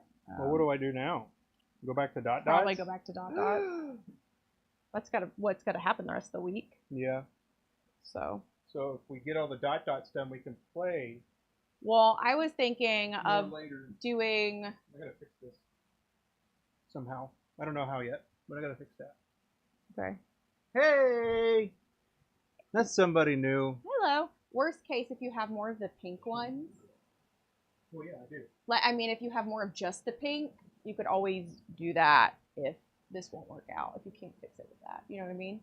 I think you have a bigger section of the pink. Well, all of them are cut. Are all they? Of them are cut. Yeah. Oh, I thought you had an extra chunk of it. Maybe No. not though. Never mind. Okay, well you do whatever. I might have a diamond painting pen that's It's okay. blank that's similar. It's okay. But I was thinking I'm gonna finish this diamond painting pen and then this, and I mean you can keep turning while I do that, and then maybe we could just go in. Wrap it up, huh? Yeah, that's what I'm thinking. Okay. I need some red wine with a little black and gray with a splash of white. How many? Because I do have like a minimum for pouring blanks if you're serious about buying some. No, Mav, I don't care much about video games, but I like D&D and Ice and Steve Jackson GURPS RPG. Cool. Haven't played it. No, we Haven't played haven't. any of those. We know some people that play D&D, but Yeah. personally, I don't think that's my thing, which is okay. You gotta have a pretty strong imagination. Which I and, don't like, a have. good, strong flow of like I a running tally of what's happening in the game too. A minimum for a custom pour would be 4 blanks, and has a custom pour fee. So I do charge a pour fee per kind of colorway. So four blanks is the minimum. You have Cash App. We only do business transactions through our actual website. So there's a bunch of different ways you can pay through our website, though. We take all major credit cards and PayPal, and I think a bunch of other ways to purchase. But we do all of our business transactions through our website. Yeah. It's we just do that for continuity's sake. It's the same thing when we purchase stuff, because, you know, for like PayPal of the whole friends and family versus goods and services, there'll be a bunch of sellers that are like, you have to send it through friends and family. And I'm like, no, I'm not going to do that. I will pay extra for it to be through the goods and services because there's too much mess around all of that. And we like keeping all of our transactions in one place. It just makes it easier for us come like tax time and stuff. So, yep, that's our policy. I understand. So customers don't cover our fees. We pay our fees, you know, like on our end, and yeah, because we're an actual like established business, and we don't want to work around anything like that. You know what I mean? Like we make sure all of our stuff stays very well above the book, and if it costs us a little fees, that's the price of being a business. It's also deductible under taxes. Well, and yeah, and we're a full-time business. This isn't like our side hobby. So even though John loves it like a hobby. Yeah. The fees, they are tax deductible. Some so of it. If you were a business, you'd not. Rude. Not my bobs again. Oh, don't talk about my head like that. It's kind of like a what is that? Coconut. Kind of like a coconut. Not so much a watermelon. Right? None of that. Family friendly around here. That's what they're talking about, isn't it? Maybe. Okay, well, I'm going to go sand this. Take me and my melons elsewhere. You want this back? Are you going to go back to the dining room? Did you time them out? No, you mean put them in timeout? You didn't say anything else. Probably left already. Oh, just in here. Ruffle some feathers and then leave. I think that's what... It doesn't let me. Can you not do it on here? Yeah, you just like click it. No. Or, yeah, I tried that. It didn't do anything. Well, you don't right click it. You just click that one. I'm clicking. Does nothing. What? Oh, man. See? Stupid. How does that work? I wonder if you have to be on the actual, like, not within here, you know what I mean? Just pit dwellers. I mean, we have no qualms against people that live in basements. It's expensive out here. That we understand being expensive. But we don't stand for any rude comments around here. But also John can't figure out how to make him go away. All right. Well, I can't put you in timeout. So what you're gonna have to do, you're gonna have to punish yourself, okay? Verbal timeout. Verbal timeout. Okay. Bye guys. I'll come show it when it's all Just done. know how serious I am, okay? Okay. Woo! Got that out of the way. See how ethereal everything is around here?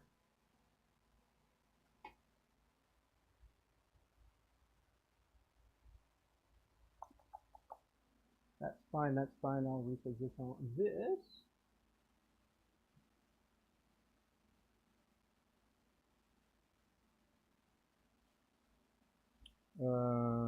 Let's see.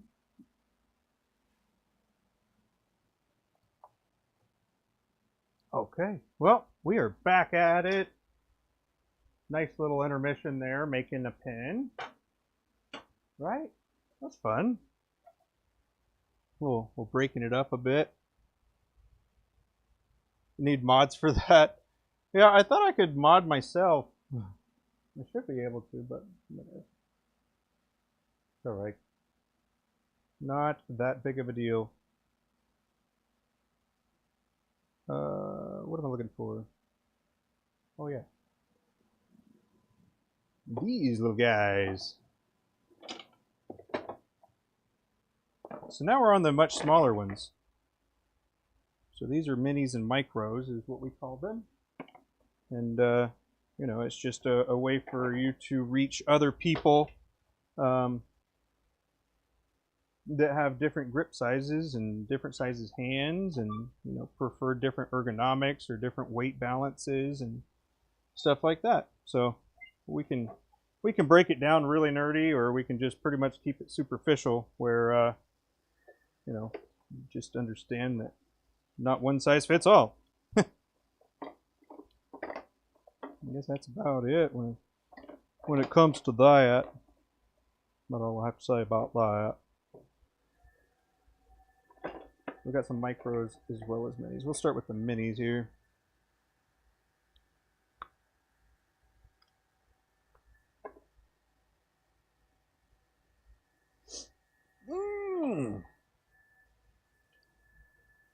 But yeah, I put somebody in timeout yesterday.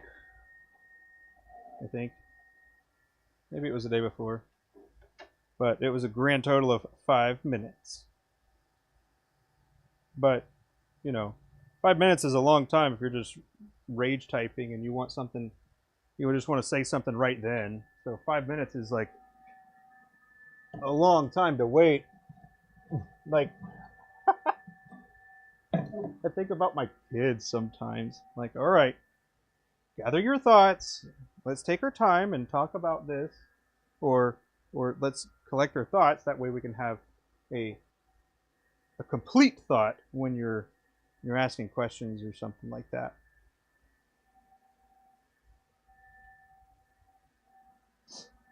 I gotta work on my stuff too. Either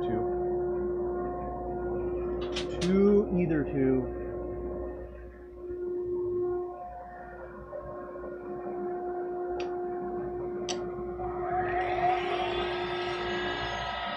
But yeah, man, this is been good. I've been keeping me on track.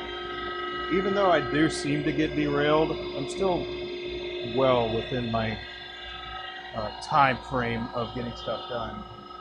So that's pretty dope. Do so myself.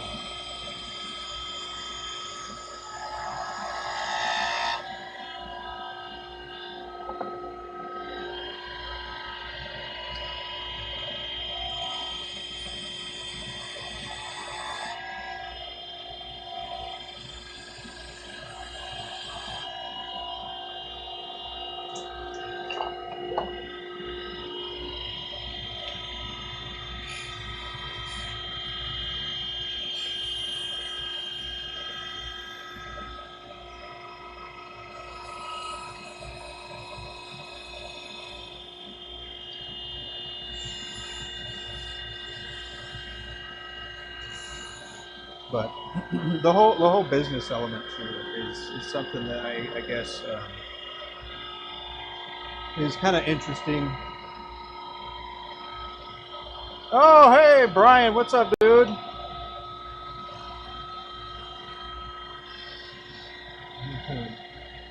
Driving home from work. Good deal, man. You caught me at the right time. I'm just rambling for you. But just talking a little bit about business, that you know, when we sell stuff, we do it that way for, you know, both sides' sake, I reckon. Because some people, they do end up taking advantage of the whole friends and family aspect of it, which, you know, is unfortunate that it's created that a little bit of uncertainty for people, but you know,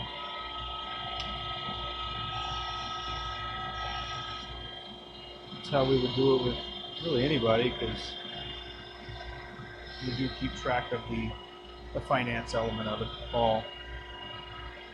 But yeah, also, if y'all haven't met Brian Nikitas, he is one of the best turn between center bushings guys out there. One of the few that I know of. So if you need bushings like the ones that I'm using right now, actually, you can find them on his website. These are just the diamond painting bushings. And you know, it wasn't until I found that, because I was kind of makeshift doing it before, because I didn't know anything about bushings like that. But now they make sense, and it's like, shoot, should have thought about that all along, but you didn't. So somebody else did, and here he is. You want some custom sizes made? Just let him know. He'll probably be able to work with you too. Especially now, man, right? Because you got that fellow workhorse, that mechanical workhorse for you. I know you're probably not going to respond, but that's all right. Didn't hear much about that afterwards, but yeah, I hope you were able to get it and set it up and everything. That's pretty cool.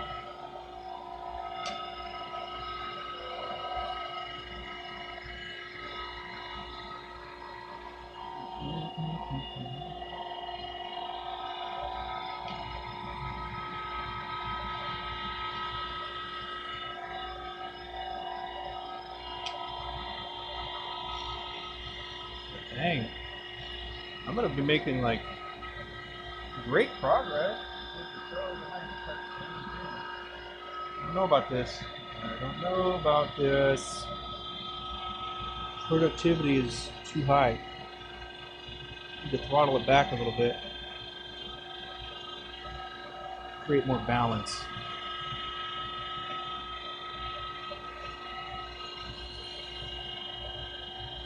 Hey, sub this TVC. Right on. I don't. Brian, you haven't done very many YouTubes lately, have you? If so, I've been missing them. But he's pretty well known in the pin maker world. Shoot, I knew of him, and then I heard about Heinz shortly after, and that kind of stuff. There's kinds of lineup of people that have been in the pin making community for quite a while. So yeah, good to have you here, man. Hope you're driving nice and safe from work. Hope it was a good day as well.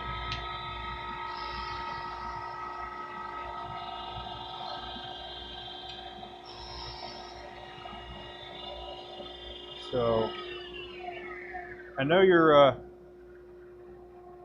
I mentioned this particular idea before, but wouldn't it be cool if you could basically just cut a little channel into the top of a kitless fountain pen? You cut a little channel, and then that channel has a latch clip. So the clip itself latches, and so it's got like a little teeny tiny hinge at the top of it that it'll close around the pin inside that channel, and then it will latch closed with a little, like a watt part pin. I don't know. I had I thought about it last night and I wrote it down. Wrote it down. And, yeah. That's as far as I got. I mentioned it to Mohan as well. So.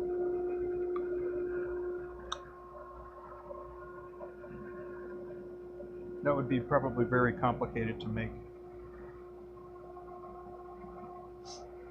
But yeah, there's another piece that I was thinking pretty dope.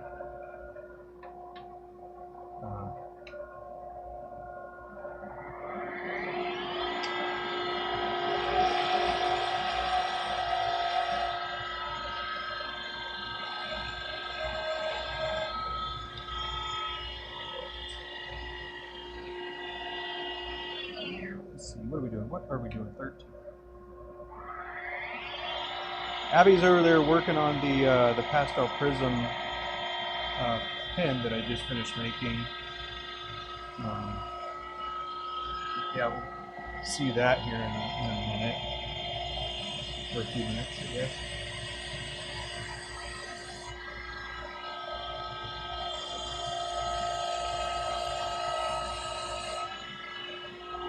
But cool.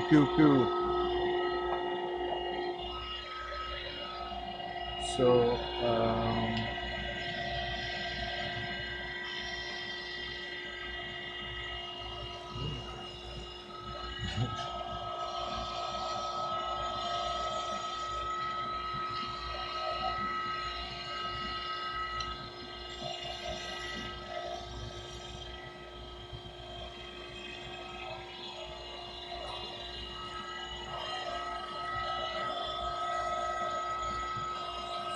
I guess I can ramble a little bit about the business element of it. So, if you're not too, where should I start with this one? Well, basically, if you wanted to do this and potentially sell anything, you should make a business. There. That's pretty much how it goes. You want to make stuff and sell it, start a business. And this isn't necessarily legal advice, however, highly advised. You know, so if you're savvy with your numbers and everything, good. If not, that can definitely come and, well, it would be a very unpleasant thing to have to deal with.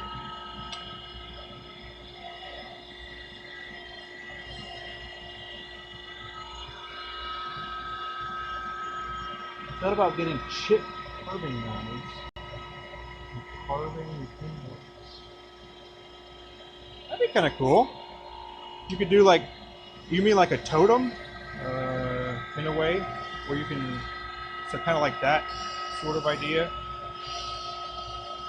Oh, after their turn. Huh. Well, that sounds neat. Have to see what one of those look like.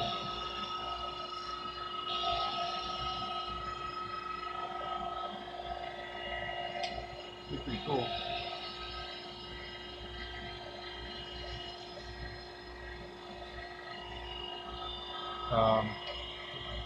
Let's see, there is somebody that I know of that, or have not know of. I've seen them in a Kaweco pin group, and it was somebody that they'll get brass pins or bronze pins. People will send him their Kaweco sport pins, and then he will do a nice little design on it. So that's another pretty interesting thing that people do, is they take, which is something that you could also do if you wanted to, obviously.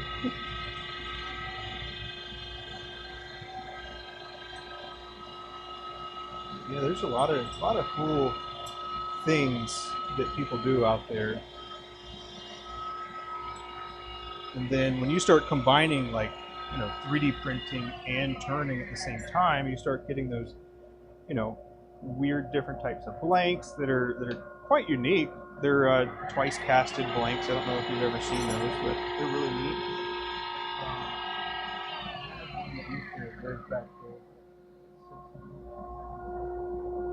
But yeah, twice casting blanks. So using a 3D printer to make a silicone mold to create that, and then you put resin in that silicone mold, and then you make the piece that you were going for.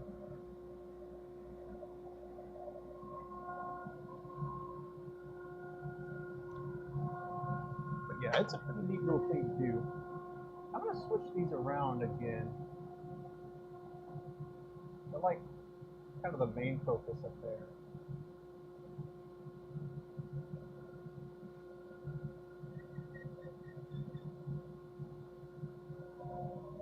There. What kind of line of micros this go? Kinda. Alright. Well, I tried. But back to the business thing. You want to sell stuff, just, I advise doing it the correct way. Right? Everybody wants to do it, but then once you start that, then lots of other things will start becoming more evident, I would say. You start noticing different things, and then other elements of, assuming that you're moving forward with it. But yeah, there's a lot of cool things to do. And businesses are a completely different game, really. It's a different game.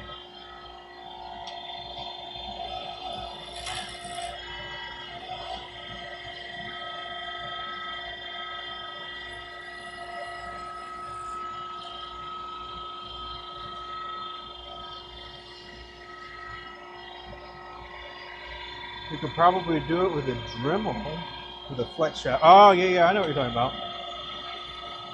The one where it's got like the Dremel as the motor, but the little handle that is connected with a rotating cable on the inside.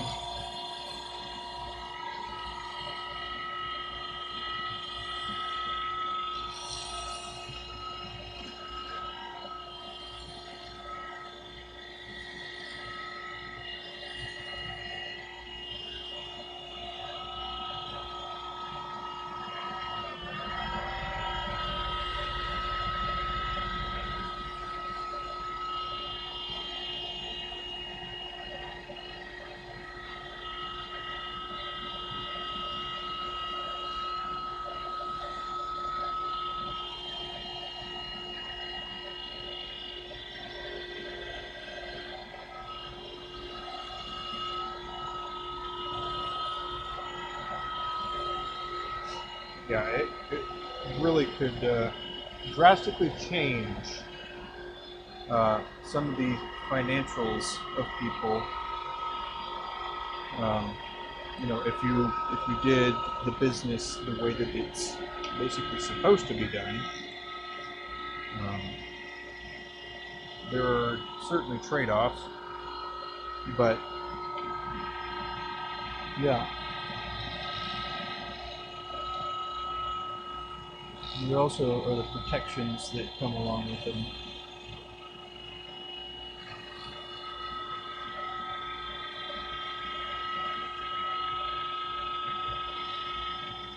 We just had a thunderstorm come through. Are we neighbors? We did as well. It looks like it's gone now, though. The sun's already coming back out.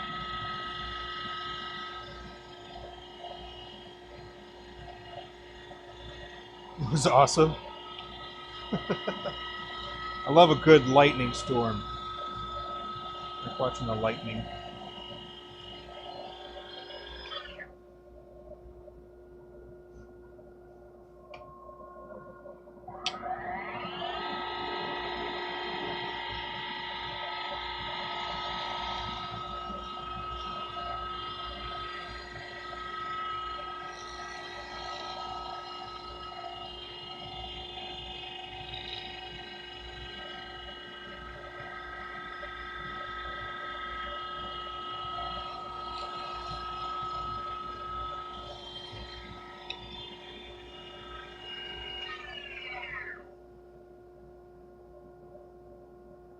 The temp drop.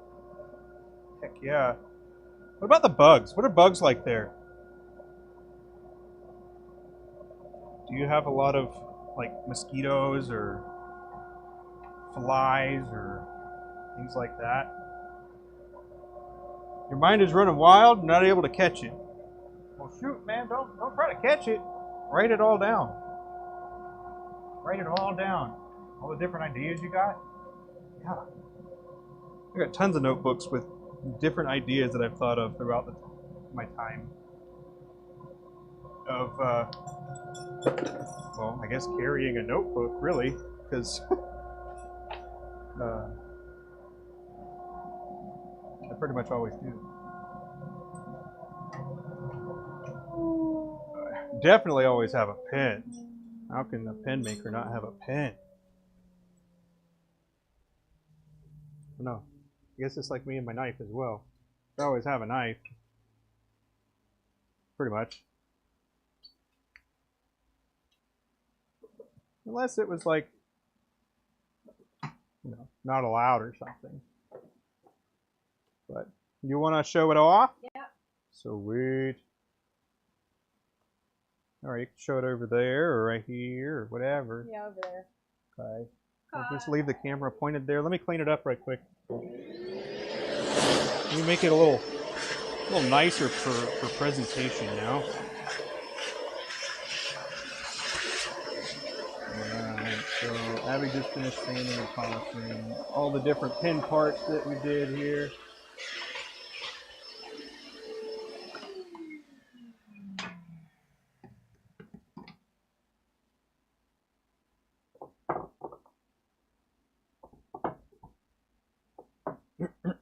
There you go. Sweet. That was really good. That turned out super cool. That was a little bit more white. This was, you did it like, you know, like Be still. Slower. Stop moving so fast. Or turn that light off. See if that light helps. Well, the bottom's pretty white. So doing it the way that John did is definitely the correct orientation. Man, why does it look like that? Oh, she does need a mic. Oh, can you not hear me at all? Whoops, sorry about that. I didn't say a whole lot. I said, ooh, wow, so pretty. No, what I was saying is, so on the top here, where we've got a lot of the super tight swirls that look really good, that's awesome. And the bottom, you know, is a lot wider, and John did do it in the orientation of the blank. So he took the section from the very top of the blank, which for these particular ones, they turned out the most with like the most translucent. And then the bottoms ended up with most of the white. I have found that white pigment in general, like the solid white pigment, is heavier and does like to, I don't know. John's freaking out by the camera, but it's because it's so shiny. It's like causing a lot of the reflection. Yes. The whitewash. Sorry, it's not. It's very colorful. John's screwing with the camera settings. What did you just say? You messing with the camera settings. Heard me. Language. That's not bad. Anyways. I like the way it turned out. I'm pretty happy with it. From what I've seen of the rest of the blanks, these did turn out very consistent throughout. And yeah, I think this is a good way of having like enough of the translucent swirls, but also enough of the white, because I'm not crazy when it's like too much of the translucent or too much solid white. And this doesn't have really any super solid white. It's got the different little strands of color throughout. I've got 2 pins made. Lovely made. Lovely? I don't know. Anyways, I think we're about done, right? Yeah, man. That's a good stream. We did a lot. I like it, especially like, do y'all like it when we do just like a pause, whatever we're doing, and then making that pin out of the most recent blank that we've got? Or do you like the all pin streams where it's all fountain pens? Or I like it when it breaks it up a little bit. I cannot read from all the way over there. My eyeballs aren't good enough. It's fine. I just Oh, it's fine? Well, I just have bad eyeballs. Hey, you look strong. Me or him? Him. Solid. We both have solid combat chassis. And we always have, is the reality. Yeah. But Strong. done for today. How much of the pink do you have left? Not too much. Larges and minis. Cool. So John will be doing the rest of those tomorrow. I will be sanding diamond painting pens all day and probably some on Friday. And John will get back to probably some fountain pen stuff. Gotta make the Orlando ones next. Yeah. I agree. I think we should just get those turned. Yep. And save maybe a couple, or I'll remake. I don't know. I can figure out how I'm going to do that. Yeah. Is that the same person as last time? I don't know. It's okay. But Thanks. It's not It's a compliment, dude. yeah, it's better You're looking fit. It's better than our other people that come in and say things that are rude. At least that's nice. Yeah.